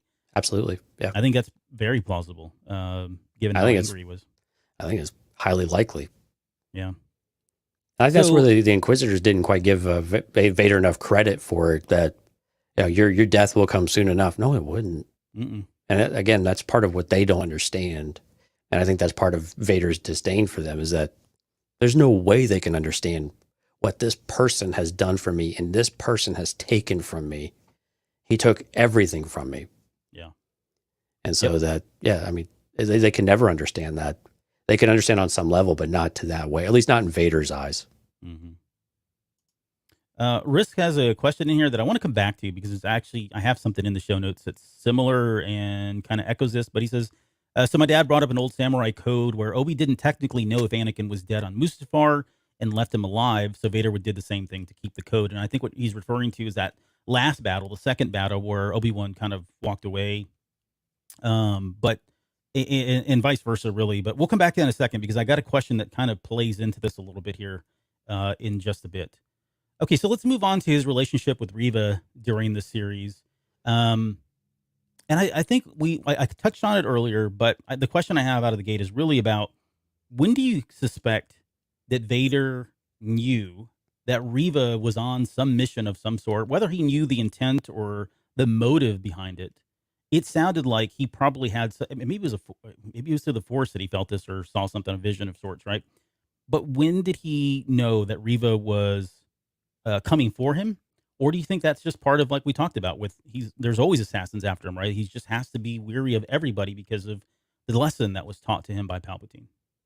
I think in general it's probably the latter, but I think knowing if he recognized her for who she was, I think it was always in the back of his head since day one. Mm-hmm. He's like, oh, I remember what I did to her. Yeah, she's probably going to want some sort of revenge for that. So I think it was probably more of the latter, but it was always that one specifically is one I'm going to have to watch out for and keep an eye on it. And I use it pretty literally here because, again, they're not things. They're things. They're not people. They're just things. They're roadblocks. They're things in his way. And so it's exactly what it is. He knows it's coming. And if it's coming from anybody, it's coming from her. Yeah. So the reason I asked this question, because as I was thinking more about Reva's journey and the Grand Inquisitor, like depending on where the Grand Inquisitor was, hey, I'm going to pull through, right? Whenever that happened, whether let's just say it was a couple hours later, I would suspect that he would go to Vader and say, hey, dude, guess what? She tried to kill me. I'm fine. However, you should know. And it feels like at that point, Vader would have told him, okay, heal up, or if the Grand Inquisitor was like, I'm ready to go, I want to take my position back. This all feels like this really was one big, long plan. And that would mean that when he brought her in and gave her the promotion of Grand Inquisitor, the Grand Inquisitor could potentially have been still alive, right? He could have, he is, right? He didn't die. So, right. But he was, Vader could have well known that the Grand Inquisitor was going to pull through. I'm sure he did.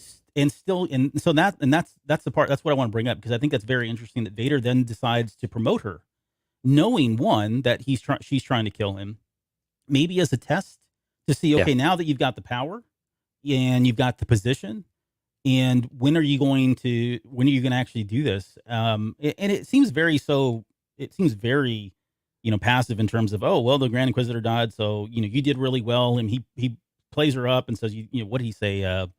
I can't remember the wording, but it was positive, like you've right. impressed me, or whatever the hell it was, right? So he does all that, then he promotes her, but I think that he knew the Grand Inquisitor was just fine and told the Grand Inquisitor just to hang tight. I'll call you when it's time. And yeah, I mean, the other part is people were like, how did the Grand Inquisitor just show up? And how did he know? And I think that's the case, because when she's on the ground after Vader kind of stabs her a second time and she's laying there, the Grand Inquisitor just walks right out like, see, I've been waiting for this. And we all knew this was going to happen. I really believe this was all part of his plan, just to put Reva to the test. I mean, he ended up using her as a way to get to Kenobi. And then I guess the flip side of that is Kenobi used her as well. So, I mean, she got played in both scenarios here. Right. I mean, but again, Vader is above all this petty stuff though, too, right? He kind of doesn't care. He knows what his end objective needs to be or what he wants it to be and what it should be. And however these other minions want to do this, I don't care. Just do it. But again, I think, yeah, he knew what he was doing to Reva because his attitude changed pretty quick. I've been watching you, sister, or whatever it might be. And so clearly it sounded like there was a hint of condescension within all of that, or appeasement of appealing to her pride. But I agree with you. I think a bit was a test too of saying, okay, well, you're going to have the rank now. Maybe not, I don't know if I'd call it power, but you're going to have the rank. Is this where you're going to make your move? And if you do, how good are you at it? Show me how good you are. And maybe if you're good enough, then maybe there's a place here. Maybe he would have overlooked that and beaten her down enough and showed her, given her more loss, I guess, or beaten her down to where, yeah, you'll make a worthy apprentice rather than this Grand Inquisitor guy who's just kind of off just making fun of people most of the time. Yeah. Or tattletelling. And so I think he was, if it works, it works. If not, then okay, no big deal. I'll stick with my main GI and go from there. But I think he was going to give her a chance at the very least, even though I think he 100% knew what was going on. And again, it's more of a why not? I don't really like these people anyway. So if they die, they die. Yeah. And I'm with you. I feel like he is above it. But at the same time, like if the opportunity presents itself and there's really not a lot of investment here and it plays into his favor, I can see him going through with like, oh yeah, pitting them against each other. I mean, he probably did it already. This is kind of But we never really saw any evidence of that, though, even in the comics or anything like that. Because again, he just didn't care. To where Vader's like, I don't care what y'all do. This is what you're supposed to go do. Quit squabbling. And if you step out of line, remember what I did to the lovers? Yeah, do that to you guys too. But don't make me look bad. But I don't think that he really cared about setting them against each other or anything like that. Because again, they're all in the way, and they're all temporary fixtures as far as he's concerned. So I don't know if there's any politics behind it all, except what the Inquisitors make of it on their own. And then Vader's just like, oh God, leave me alone. Yeah. Well, the way I'm going about thinking this through is just allowing the Grand Inquisitor to hang out in the wings and telling him to wait. I mean, it could just be as simple as that was the plan, and he wanted to see what Reeve would do, her next move. Yeah. But I think it does a lot for him to bring her. It does a lot for Vader to bring the Inquisitor in at the very end as he already stabbed her. It almost, I don't know. There's something that doesn't line up there for me. But I'll take the simple answer. Or actually, I'd like to use my 50-50 if I could, please. There you go. Go for it. So. Going back to what Risk had asked earlier about the Bushido Code, and there was a time in my life when I probably knew all that, and I think I know what he's speaking to, but it does come back to this one line so let's go back to that the final battle there between Vader and Kenobi, and Vader says, "You should have killed me when you had a chance." Now, on the surface, this seems like a line that's echoed by a number of other characters who. We said it in the first battle. Yeah, the first battle. Was it the first battle? Oh yeah, in the first battle. Sorry. But yeah, it's a number of characters that have said this who've brushed with death and then came back and they've echoed something similar, right? You should have killed me when you had the chance. And I didn't think too much of it. But then it really got me thinking about Vader himself in the question of being like, why do you think Vader thought Obi-Wan didn't kill him? Or do you think he ever thought? Because Vader was laying there dead. And we've talked about this, right? We've talked about it from the perspective of Kenobi. We said Kenobi was never going. I mean, he can't kill Anakin. That was kind of one of the themes that came up in this, right? He was never going to do this, and it plays into Luke's storyline as well. He's never going to be able to kill his father, et cetera, right? But from Vader's perspective, Obi-Wan had the chance to kill him, and he didn't. He allowed him to walk away and leave him dead, and he leaves him for dead again, basically a second time in this series as well. And we know the reason from Kenobi's perspective, but the question goes back to Vader. Why do you think Vader thought Obi-Wan didn't go through with all that? I think he probably justified as Obi-Wan wanting him to suffer. And it wasn't, again, you have to kind of think through this twisted mentality, this twisted way of thinking of why else wouldn't he just just put me down. Either he's weak, Yeah. or he just wanted me to lay here and suffer and be in pain and be reminded of what I've become, and that I'm completely basically become a monster in some ways too. Because we know that Anakin has struggled with even having a robotic arm in Brotherhood. We see a lot of this is talked about a lot, that he doesn't always feel, his anticipation is different, and we notice from the other material when he first gets some of his other appendages. I think, what was it? It was the Vader Dark Lord of the Sith book? Yeah, the comic, yeah. Yeah. No, it was a book that had come out. Was it by Drew Karpyshyn? Oh, you're talking about in Legends? Yeah. I don't know. Keep going though. Anyway, yeah. I'm not tracking on what was the example though? The same thing about him being anyway, because he's robotic. Yeah. So I mean, we know that he has a hard time with it, but I think it all comes back to that Obi-Wan did it intentionally. This is all intentional. A, because he's weak, but two, he wants to watch me suffer. Not only did he take my family away from me and turn her against me, but then he did this to me, and now he wants me to live with it and to suffer as a result of it. Now, he might be able to rationalize himself in a much better place than that if he were thinking and with some therapy, but I think in this case, it's just anything to fuel the hatred and the anger. It doesn't matter what reality is or what he maybe knows is a better option. That's what it is that he's going to choose to dwell on. Yeah, and I think when we were talking about going back to Kenobi's perspective, it wasn't just he couldn't kill Anakin. I think we truly believe he felt like there wasn't anything left of Anakin. No person could, in his head at least, no one person could survive all that. Some of it was, I agree with Anakin drawing on the Force, the dark side of the Force to keep him alive. It's also probably Palpatine coming back and doing something there to stabilize him, right? There was a number of factors that went into that. But I'm with you. I think from Vader's perspective in that moment, it is largely he's too weak of a person to do what must be done, right? He can't kill even me as a poor, helpless person. He's a coward. He's a chicken, right? These are probably the things that are going through his head. And in a more perverse way, like you said, that he wants this to happen to me. He wants me to burn the slow death, right? This torturous death. This is what I'm deserving in his eyes. And I think that really puts him in that state of mind. That puts him into where we see the obsession come from, right? That hatred. And his eyes turn yellow in that moment. And you correct me if I'm wrong. I don't remember the eyes ever turning yellow in this series, right? I know there's been a lot of discussion about the color of eyes on Sith. I mean, my God, I don't know that we've ever had anything conclusive. But why did Anakin's eyes turn yellow in Revenge of the Sith? And yet, we've now seen him in 6 episodes or 3 or however many minutes it's been, and his eyes never turn yellow. And there are other examples of people that are obsessed or Dark Lords or people that are part of the dark side, Kylo Ren, Palpatine, although Palpatine's eyes were yellow, Snoke, right? Other characters that we've witnessed on screen that don't have yellow eyes. And I don't want to turn this into a yellow eyes discussion, but in my head, the way I rationalized this was he was so angry at that moment that he tapped into another level of the dark side.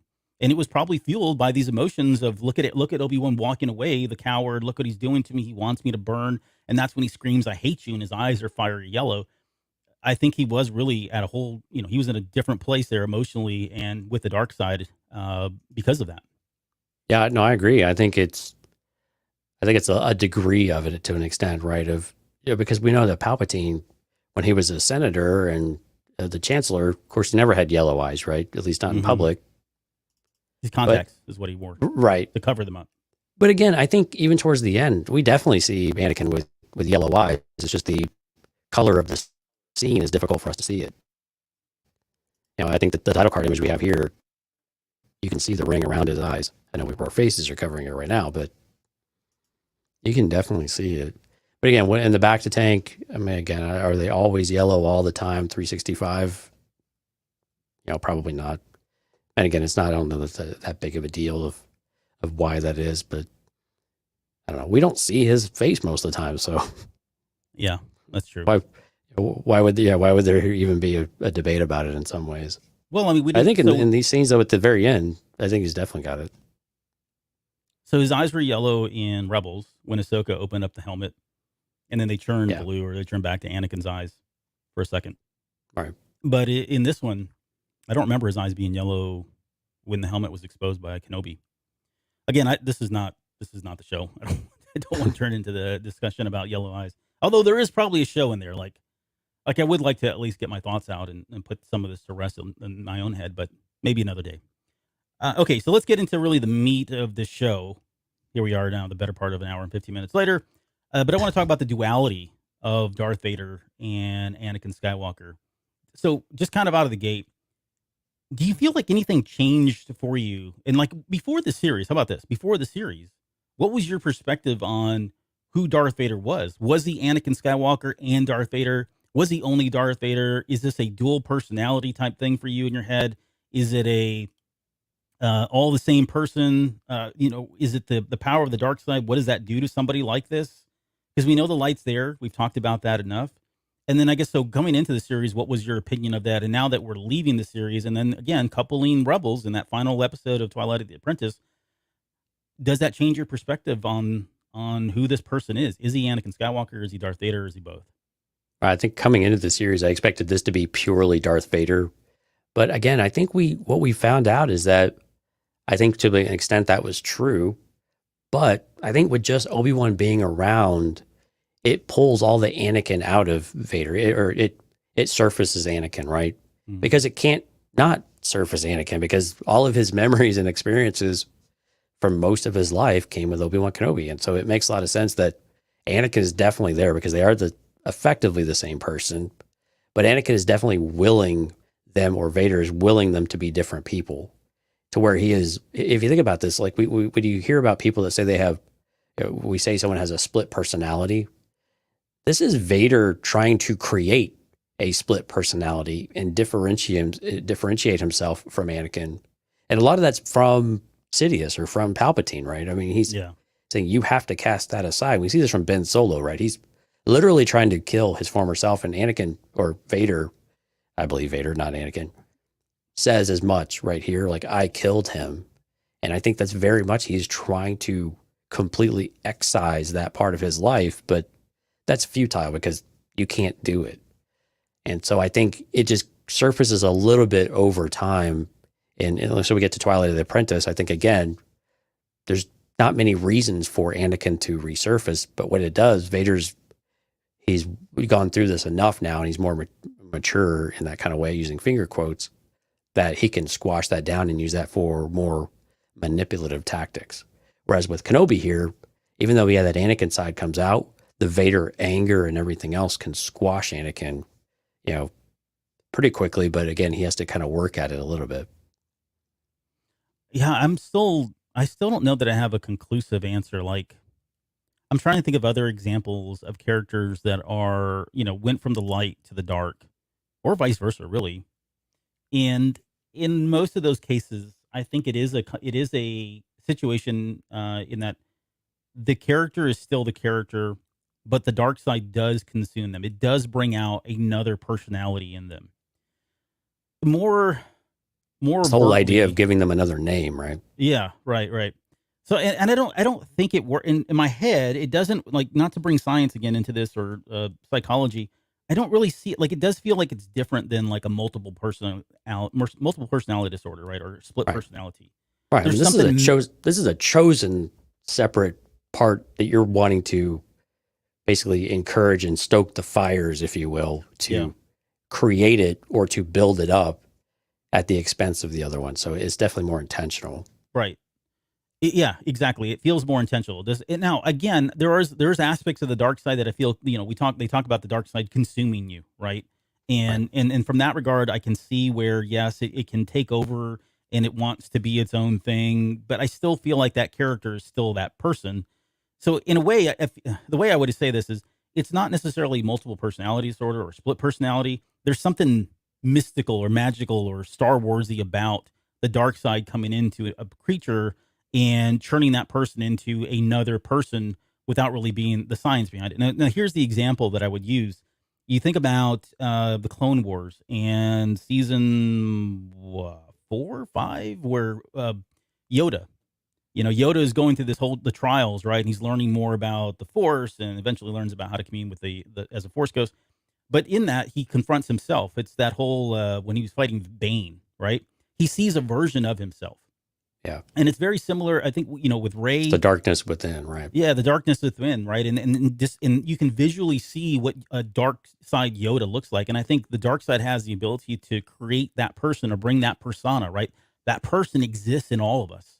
And I think that was the lesson in that particular episode, as a matter of fact, that the dark side is in everybody, right? Whether you get in tune with it, whether you touch it are two different stories. But if you're consumed by the dark side, it's easier for that personality, for that person to turn into that. And I think that's really kind of the case here, that this dark side has consumed him so much that, yes, it's still Anakin Skywalker, but it's really this persona of Darth Vader now, and all that pain and suffering that is fueling that character's abilities. It's fueling his personality. It's desensitizing him to all kinds of things, right? Causing him to take part in these horrible acts. So not the same as, I don't know if that makes any sense at all, but I feel like there's something about the Force. The Yoda comparison is excellent, because I think the difference is that Yoda says, no, this is all a part of me, and I accept this. This is everything that's within me is definitely manifested here itself. But the thing with Vader and Ben Solo or Kylo Ren is that they are trying so hard to say, no, this is who I've always been. Yeah. And I need to kill my other self or my previous self to allow my real self to come out. When that's not the case, and it's almost fabricated in that kind of way. To where they're convincing themselves, or they've had these other influences. And again, the influence of Palpatine in general seems to be is a common theme between the two characters, right? But I think it's a moment where they don't want to accept that. Well, the Jedi training, at least that Anakin had, was like, no, that part is bad. That part shouldn't be part of you. Rather than saying, no, it is a part of you, and that's okay, but you need to manage it, and you need to accept it. You need to work with it and work on it. Rather than saying they're two distinct, completely compartmentalized. Right. And I think that's the really key difference from what Yoda experienced with the Force Priestess story arc than what we get with Ben or Kylo Ren or Darth Vader. Yeah. No. Okay. Well, thanks for backing me up on that one. I got you, bro. So, I guess the last question before we move into an age-old quote and analysis on that. The last question I really have is about: do you believe that there's any part? He puts all the blame in everything he says in Revenge of the Sith on Kenobi. We get into this series, and he blames Kenobi for pretty much everything. Kenobi says he's more machine than man. We just talked about the different personas and the dark side coming up. But do you think there's any part of Vader that takes responsibility for what happened, or he blames himself in any way? Because it doesn't feel like he blames himself for what Padme did. And of course he's in a different state there, but that's the point, right? He doesn't blame really Padme. He blames Obi-Wan. Even then, Obi-Wan did this kind of thing, right? And then he blames Obi-Wan throughout the entire fight. Palpatine doesn't help. He just spur this on that Palpatine's the only one that says you did this, right? In your anger, you killed Padme. You killed your kid or whatever. But I don't know that he actually ever once believes that. Even with Palpatine screaming that, he screams no, when you would think that in that moment he probably does say like, oh crap, I screwed up. Right. But I don't know. It's very different when we get to this series. It doesn't feel like he's taking blame for anything. And if he is, he sure as hell ain't showing any of it. Right. It's one of those things when you experience this with work and stuff, it's problem solving, right? When you're trying to solve a problem, are you solving the symptom or are you solving the actual problem? And Vader has convinced himself that the actual problem is Kenobi. He's the one that taught me. He's the one that's been driving a wedge. He's the one that keeps holding me back. He's the one preventing me from learning the things I need to learn. He's the one telling me these things are all wrong. He drove a wedge between Padme and me. He cost me all these things. Everything is because I've lost it because of Obi-Wan. He is the reason all of these bad things are happening, rather than the choices that Anakin's been making. Mm-hmm. And so it's where he is assigned that root cause incorrectly. And while Palpatine was happy to say, no, you did it, in that moment, I think, when he's like, no, and Frankensteining out, I think in that moment, he probably had that realization that, oh my goodness, I did. But it was about that long.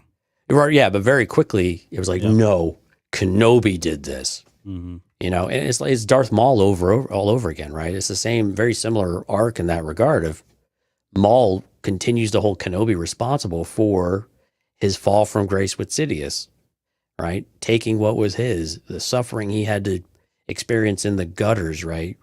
And all of these things. And then he just surfaces back again. He's still alive on this desert planet. I mean, you can just imagine the disdain of the suffering I've had to go through while this guy's out, camping out under the twin suns. Yeah. My home planet of that too. Right. Exactly. Mm-hmm. It's like sand in the wound. With my family. Right. And again, more sand in the wound. I like that. Yeah. Okay. All right. So let's get to this question that has haunted us for years. So the question of, did Darth Vader kill Anakin Skywalker? And I'm asking the question now with the recontextualization of this series, specifically in that last episode. We'll get into that in just 1 second here, shortly after. But I do want to read. I'm going to read the quotes, all three of them, that kind of play into this from the original, from A New Hope. And I want to see if this series changed anything for you in that regard. Okay, so the first part is when this is all kind of part of that same conversation, but with the exception of the third quote, which is from Return of the Jedi. But this first one goes back to A New Hope when Obi-Wan Kenobi is talking to Luke Skywalker, explaining what happened to his father. He says, "A young Jedi named Darth Vader, who was a pupil of mine until he turned to evil, helped the Empire hunt down and destroy the Jedi Knights. He betrayed and murdered your father." Okay, the next quote. "Your father was seduced." This is from Return of the Jedi. Yeah, this is when when Kenobi is talking to Luke Skywalker on the tree stump there. He says, "Your father was seduced by the dark side of the Force. He ceased to be Anakin Skywalker and became Darth Vader. When that happened, the good man who was your father was destroyed." And then, of course, we get the wonderful quote of, "Many of the truths we cling to depend greatly on our own point of view." Okay, so really the last quote's just there for extra flavor, but right.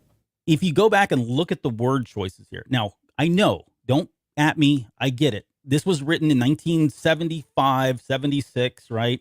And I understand there wasn't a full plan. That's why he calls him Darth. I mean, even in this quote where he says, "A young Jedi named Darth Vader." And we talked about whether or not Darth, why did he use that? We've always discussed that for years and years and years. And even this quote, it feels like at the time when this was written, that was actually the dude's name. His name was Darth Vader. Okay. Later on, it got changed into that being a title. But the question is whether You're awfully passionate about this. I'm just letting you go, man. Man, it's like 40 years of arguing with people about this. I got to get it off my chest. So thinking about that now, and then the quote, the part about he ceased to be Anakin Skywalker and became Darth Vader. To me, that now reads as that was a conscious decision, right? There wasn't anything that provoked him. He decided to become Darth Vader. And he's speaking as though figuratively he was murdered and betrayed, right? His father was murdered and betrayed by this other entity, this other being, Darth Vader. So anyways, what did the series do for you? Did it do anything? Did it change anything? Did it clarify anything? I mean, the line where Vader says, you didn't, Anakin wasn't your failure, right? And he killed him. I think it very much, again, I think this is where you can't lose sight of Obi-Wan's line that, everything varies depending on your point of view. Mm-hmm. Because Obi-Wan clearly says that, my friend is dead. And again, by extension, Vader is the one that killed him willingly, knowingly, and for really a senseless reason Obi-Wan struggles with, because it doesn't make sense why this wasn't necessary. And I think from Obi-Wan's perspective, it's really difficult to try to continue to understand. And again, his own context and his own perceptions of how all this works are creeping in. And so to say that any of this kind of breaks those lines or it's inconsistent, I think is just more along the lines of, no, Obi-Wan is a person too. Obi-Wan is going to have his own interpretation and take on it. And so it didn't really change much for me, actually. I think it more or less reinforced what we learned in the original trilogy and what Obi-Wan shared, and it seems consistent. And again, I think in retrospect, and when Kenobi thinks more about it, he definitely thinks that, choosing the dark side It's a choice to choose the dark side. You aren't corrupted. You aren't forced into it. There's probably examples where you kind of are forced into it based on despair or whatever, but there's still a choice. Loden Greatstorm didn't give in to the dark side, even though he probably could have, and maybe would have saved his life, right, in the High Republic. But this didn't happen here. You know, he didn't have that virtue and do whatever. He just took the easy path, right? And this is, again, it kind of couples with Yoda's teachings of, you know, it's easier, more seductive. Quicker. Yeah, quicker, right? Yeah. And so, but no, I didn't really change my perspective on anything that Obi-Wan said. I actually just reinforced all of it, that I don't think he's necessarily lying to Luke. I think it's more of that he's simplifying it for Luke in some ways. And again, he knows that Luke's not ready to learn that Darth Vader is his dad.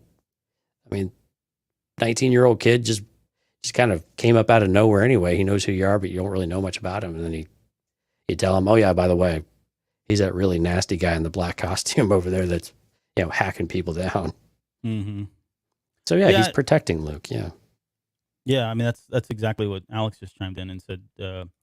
Always took it as Obi-Wan protecting Luke's emotions.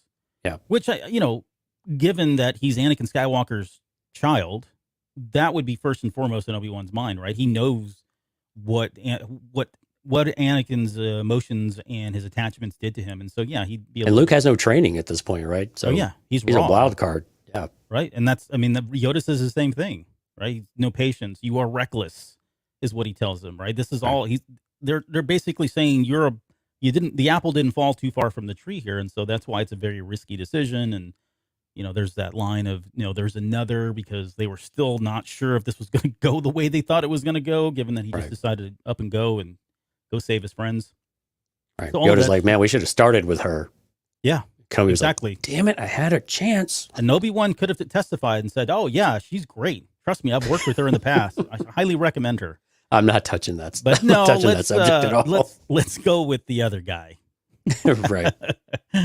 Who got taken out by a Tusken Raider, but we'll brush that under the rug here. Right. Okay, so yeah, I would agree. I think it does reinforce it. I don't think there's anything that's contradictory. I think a lot of people have made a big deal about this because it feels like they are, trying to, I don't know, they keep using the word retcon, which is not what this is. Yeah, I mean, I think they're trying to enhance. I think they're trying to enhance it and give more depth to the original quotes. And I think they were largely successful at that. I've struggled to understand the discourse in that.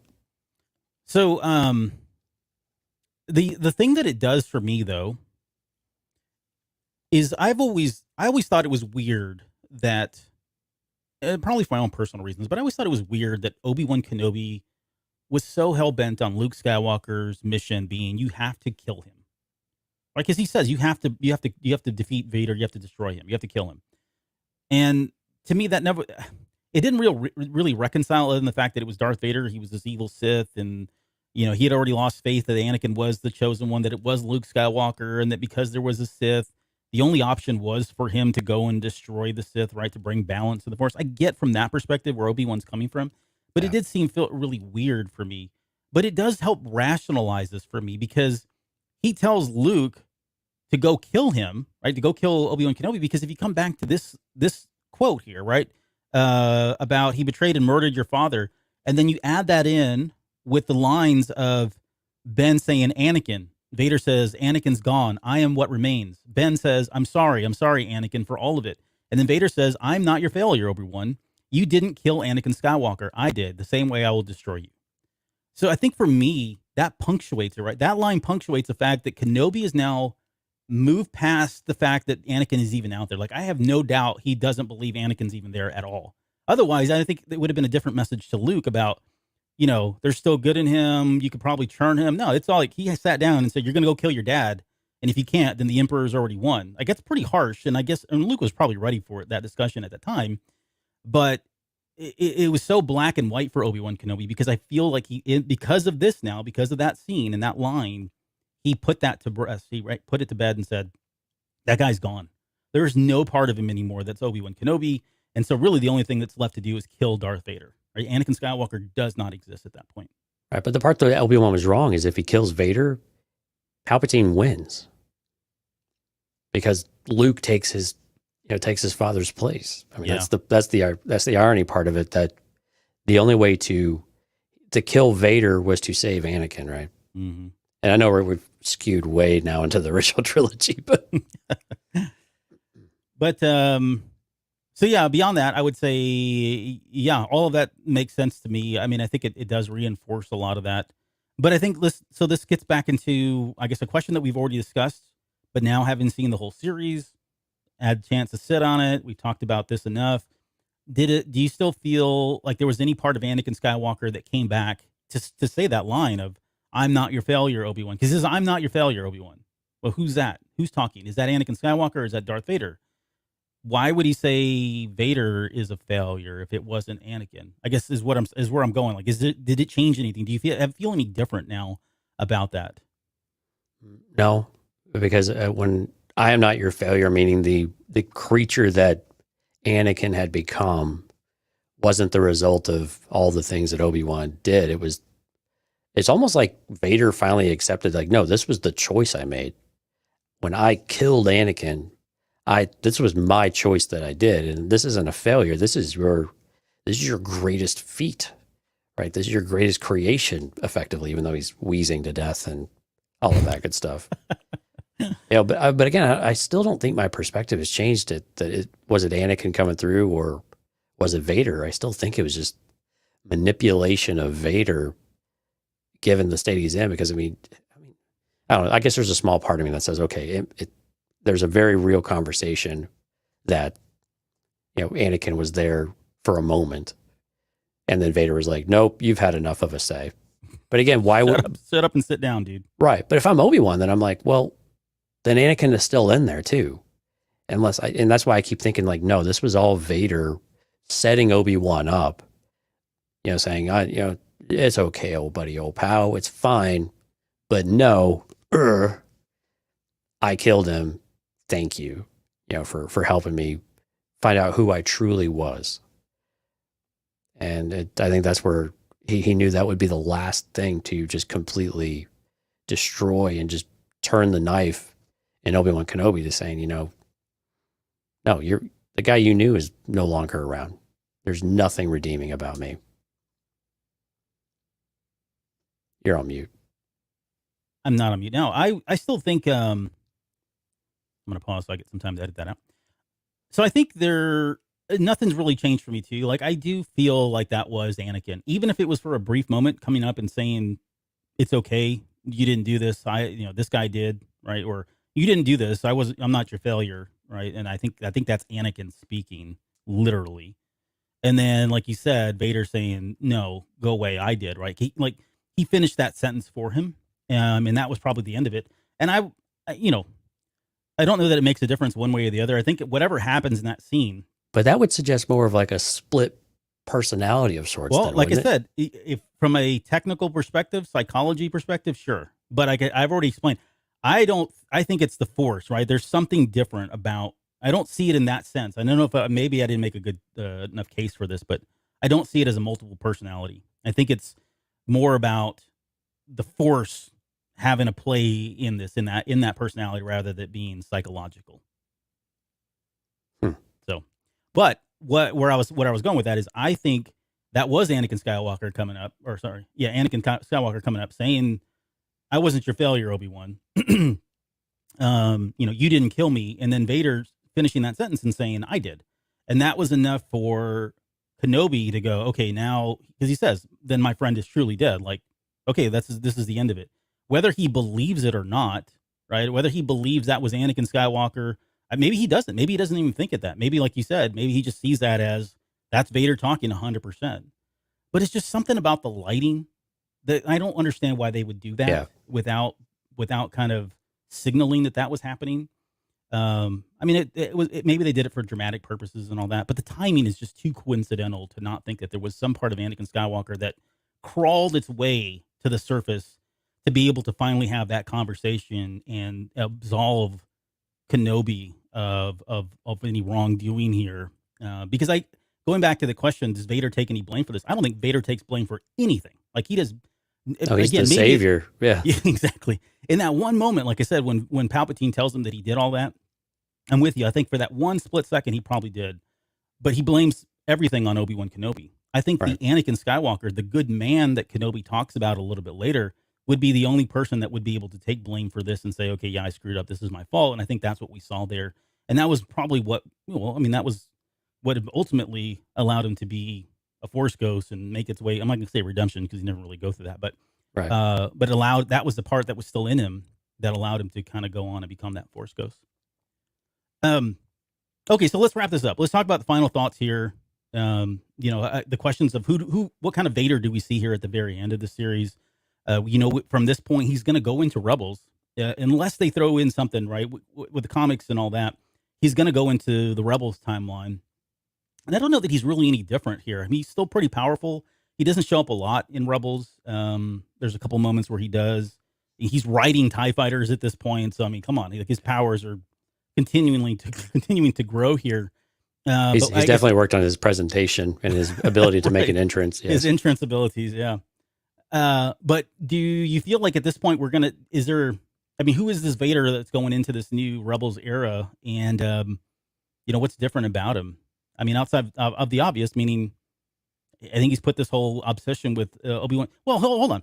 So I don't believe that at all. Yeah, no, I was going to say, you don't believe this, though. And I respect that. You feel like he's still thinking about Kenobi, even though he's telling the Emperor this will never happen again, right? I'm sorry about this. And, I know where my loyalties lie, and that's with you, and I need to do that. And we've discussed already about, well, maybe we can talk about it now, too. We've discussed about why that's important to Palpatine and why it's important to Darth Vader from a rule of two perspective, right? Or standpoint. But what are your thoughts, I guess, on this?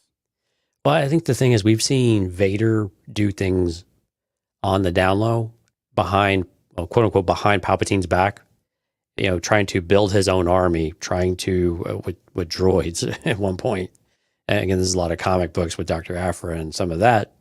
But trying to convert his son without Palpatine knowing. Exactly. I mean, there's been examples. I mean, and if you use, Force Unleashed, I know it's not canon, but again, there's it's just more examples of you're always trying to usurp your Sith Lord, the true Sith Lord.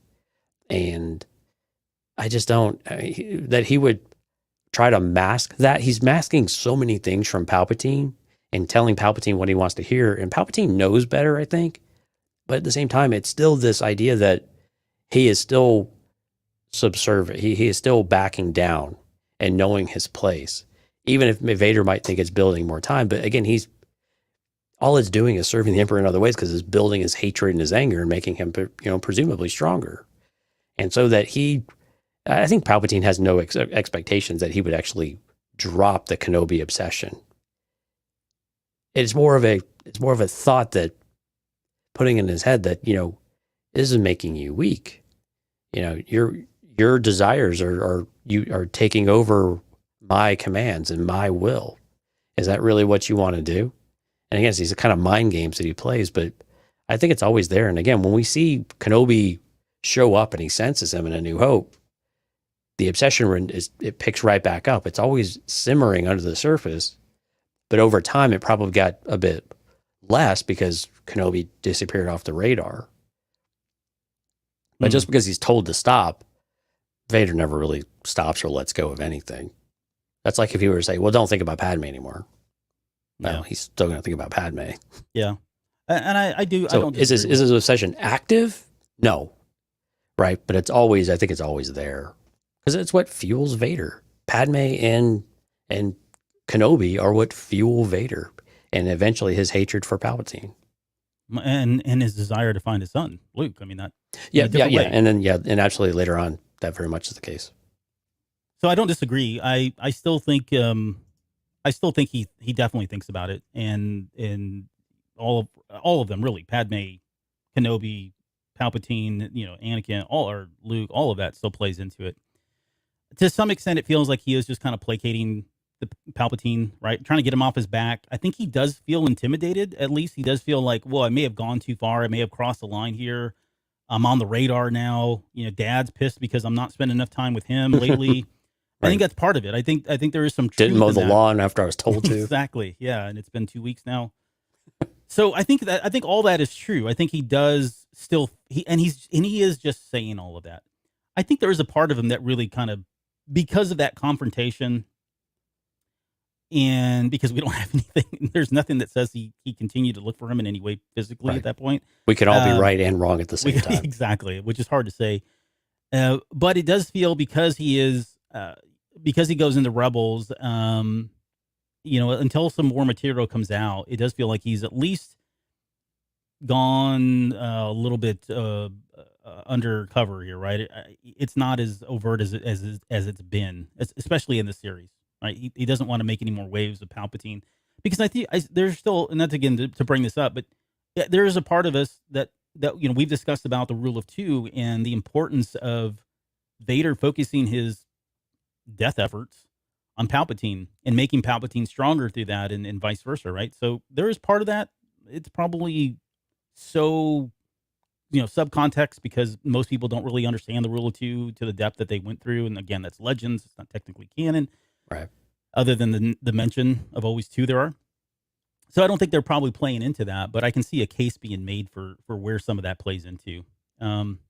Where he goes into this at this point, I guess is still to be determined. I think again, the Rebels Vader that we see is no different than this Vader, just different priorities and more wins. I think that's a good way of putting it. Yeah. Yeah, he's got more wins and more notches in his belt. The number of Jedi that they go through and kill, and they're really getting down to the wire in terms of who's actually left. I know we've had a lot of them. Well, I say that, and then there's this path, which are all these Force sensitive, so I don't know what they're going to do with that, which is fine. I'd love to see that explored more. But prior to this, we know we don't know how many are left from that too, because we know the Inquisitor program, takes a pretty steep dive in those last few years, going into A New Hope. So it's possible that maybe their task was largely done. So there really aren't very many Jedi, true Jedi left. Yeah, I mean, these are the outliers. These are the people that have found really good cover, are not running around like that schmuck that came to Obi-Wan at the very beginning of the series, right? These are like the Obi-Wans and the Yodas who have gone into severe hiding, extreme hiding, and have chosen not to come out under any circumstances. Well, Obi-Wan came out, but we understand why. Right. So yeah, it's by the time we get to Rebels, like his mission's almost complete. They've done a lot of good work. Oh yeah, there's still stinking Kanan and Ezra, but to be determined on there. But again, they're not real Jedi, right? No. How could they be? They were children. Children. One was a child, and one was trained. The other one's a wannabe. Yeah. Hey, easy now. Well, again, perspective. Vader's perspective. They're all wannabes. Point of view. Yeah. Point of view. Right. Yeah. Quickly, just in the comments before we get out of here, simple explanation. Vader's just a sadistic person. He can't best Obi-Wan, so comes the emotional abuse. It's one of the strongest points of being a Sith. You go through emotional abuse training. Yeah.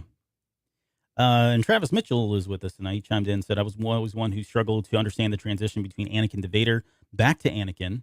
How does such a compassionate Jedi do so many evil things in Episode 3? And there's more, but I think at the heart of it, it really just kind of comes down to it's really the attachments. It's really the emotions that Anakin feels. And the Jedi have, for reasons I think will be described and explained in Phase 3 of the High Republic, or Phase 2, as it may be, I think we're going to see the outcome of that and why they are so adamant that, passion and emotions and attachments cannot play into the Jedi in any way. And then given the fact that Anakin came in a little bit later, so he wasn't indoctrinated into the system, all of that kind of really plays into it. And then there's always the X factor of the dark side creeping in, right? That corrupted him on the inside. So it shows you that how somebody as compassionate as we see in Episode 1, somebody who is so selfless and so pure and so innocent, is able to go from that to who we see at the end of Episode 3. There's a lot of, they say it takes a village to make an idiot. Is that right? I don't think that's it's the to quote. Raise the child. Yeah, it's to raise the child. Yeah. I think with Travis and some of the things that Travis was saying later on is that, you get this built up rage, and maybe not rage, but it's this surge of adrenaline, right? Mm-hmm. And you make a decision, but for a lot of people, you have that remorse part of it. You settle down and you come back to your reasonable mind, right? And I think we kind of see that when Anakin takes out Mace, and we definitely see that. He's like, what have I done? Yeah. But again, then that's the time where if you have someone lurking over you that has all of these other sadistic plans for you and they have this scheme and they know what they want you to be, that's when they go in for the kill, right? And that's when master manipulator. Yeah, exactly. And that's where decent human beings, while they might have moments of outburst or moments of making mistakes, hopefully they have it come back to their right frame of mind and they can start making better decisions later on. Yeah. But again, we know the dark side, once you get into that person, you fuel that too. And you just make them feel that all the time. And unfortunately for Anakin, with Padme and Obi-Wan in particular, that was just ripe for the taking there.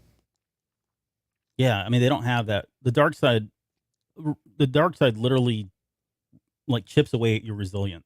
And yeah, your that's a great way of putting it. I was going to say common sense, but yeah, resilience is probably a much better way of putting it. Well, it ungrounds you in a lot of ways. And so, right. And that's where that whole, forever will it dominate your destiny line really kind of stems from, which I don't know that I believe in, but that's another story. Okay. Well, I think it's going to do it for this episode on Darth Vader, at least from the Obi-Wan series. Any final thoughts, I guess, for you? I mean, I think we were all pretty happy with the Vader we got. We didn't really even get into like the combat prowess that he displayed with Reva and Obi-Wan and all of that. His abilities, I think, speak for themselves and some of those. And we could always debate, where did he learn this from or where did we do that? But again, it's this psychological aspect that's always been more interesting about Anakin and Vader and Obi-Wan and where that comes from. And I think that's what the series really, it was important for them to highlight that, give us some cool visuals and, force strength and some of that. But again, at the end of the day, it really comes down to that relationship and the mind games of sorts of what they're playing. And so, but again, I think the Vader we got here is very supportive of all of the other Vaders we've had in other, at least in the canon material, and which I think is really kind of all you can compare it to these days. But, and I think it definitely supports the character we got throughout the original trilogy. And I don't think it undoes any of that stuff. I think if anything, I think it makes it a little bit better and makes it more fun to talk about because now there's just more layers to debate. I don't know that series like this are necessarily looking to answer all the questions and give you all of the verbatim answers, but they can give you some answers. And then the more you think about them, maybe you have more questions that end up coming as a result, or you question the answer you got, or whether you believe it or not, which kind of like we did here with, who was it, Anakin or was it Vader? Mm-hmm. Yeah, that makes it fun. Yeah. And these series, this is supposed to be fun, people. These series do a good, I thought so far, I think they've done a good job of refining characters as opposed to redefining. And I think people focus too much on the redefinition of characters when it's really not happening. I think people are looking into things and I can't tell you since this series started probably more than any Book of Boba Fett was pretty bad too. But this series has made me channel the quote of your perspective determines your reality, right? Or what was that? Now I'm screwing up the quote, I'm sure. But I've thrown that in so many comments because of this series, because too many people are getting caught up in this. Well, this is not the same character. They're retconning. They're going back and changing things. They're breaking canon, destroying canon. And it's like, no. I mean, if your perspective is such that you want to believe that, then there's all kinds of things in here. There's plenty of ammo for you to really sink your teeth into and take advantage of. But if you're objectively looking, this is a refinement again, rather than more than a redefining of these characters and events that happen. So I agree with that, and I think we get that in really clear conversation with anything we read from the writers, anything that we read from the actors, from Deborah Chow. I think from the Lucasfilm leadership, that's the intent. And when they came back and said, we are not going to break canon. And it was very clear they didn't. And do you have to get a little creative every once in a while? Sure, maybe. But at the end of the day, what they were looking to achieve was to bridge this part of the story and enhance everything else we've had before it. And again, sometimes with that enhancement comes more gray area and comes more questions. And that's not a bad thing. We don't have to have everything answered for us. This is why you have us to talk about it senselessly for hours and hours. Yep, an hour and 54 minutes. You would put us out of a job if you answered all the questions. Right, the show would cease to exist. It would. The good show that was your father. Okay. All right, do you have any shout outs before we get out of here? Yes, a great chat tonight. Thank you so much for everyone for participating. If you are listening to the podcast, we do a live stream on Tuesdays and Thursdays. Even our Patreon episodes are broadcast for everyone to view at that time before they go into the vault. But tonight, great conversation. Jonathan, Sky, Ken, Risk, Music Train, Leland, Matthew, Jorge, Qui-Gon J, Steph, Stephanie, Alex, and then Travis here at the end. Thank you all so much for your comments and for all of your feedback. And again, if you are interested in checking out some of the other content, we certainly encourage you to go over to Patreon and take a look at that. We're pretty proud of some of the things we have there. And we have a really cool episode coming up this week where you guys get to talk to us and tell us what your top 3 favorite moments are. So excited for that. Hope everyone tunes into that on Thursday night. It will tell you if you got them right on Thursday's show as well. Yes, there will be grades and there will be a scoring system. And it all, yeah. In true dark side manner, we're going to pitch against one another until you break. So we're looking forward to that. Yeah, it's going to be great. It's going to be very fun. While we were doing the show, Cole Risk Bayless, who's with us tonight, upped his Patreon amount. So thanks for doing that. Appreciate it. Oh, thanks, Cole. Yeah. So, hey, man, get him on the list. If he can make it Thursday, we can get one more person in too. So that's right. Yeah, Cole, if you're still listening, reach out to me and I'll ping you otherwise, if I remember. Okay, that's going to do it. We'll be back here in 2 days, this Thursday, to talk about top 3 moments of the Obi-Wan Kenobi series. And then we've got, let's see, for next week, we've got is that next week? Oh my God, it is. Next week, we have a special guest coming on to the show. More on that in just a little bit. We're still hashing out some things, but we got a solid confirmation. It'll be the first official formal guest that we've ever done. I think we talked about opening the doors here, rebranding the Cantina After Dark, and we got good solid confirmation that was going to happen. So we're excited to bring that to you. I don't know if we're so now we need to move faster with the actual rebranding part. Yeah, aka get a logo created. But right. I think so. In those shows, just for anybody that's interested, I don't know that we're going to air those shows live. Those may be just done recorded, and then we'll release them on YouTube, Facebook, and all that stuff. So we probably won't have a live show for that one. There may be some that we will, but for some of the higher profile guests, which I would consider this to be, we're probably just going to record those in our own time. And a lot of that is really scheduling more than anything. So just keep that in mind. So we got that coming.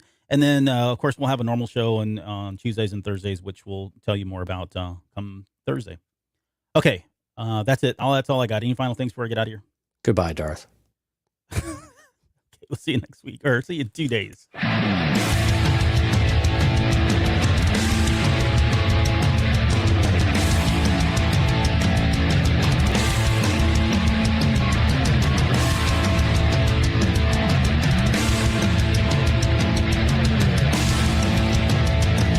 You're still listening? Wow, that's amazing. Well, I'm here to give you the disclaimer. Normally we do a big, long, drawn-out disclaimer thing saying what's what and who's what and all that other stuff, but I think you guys kind of know that Lucasfilm and Disney have no affiliation with us at all, and we have none with them. We talk about Star Wars, which is their property and all that other good, fun stuff, but I think you can tell which is our stuff and which is their stuff. If you can't, well, then send a lawyer to send an email to me, and I'll be glad to chat with them. Other than that, you know what's what, so that's your disclaimer.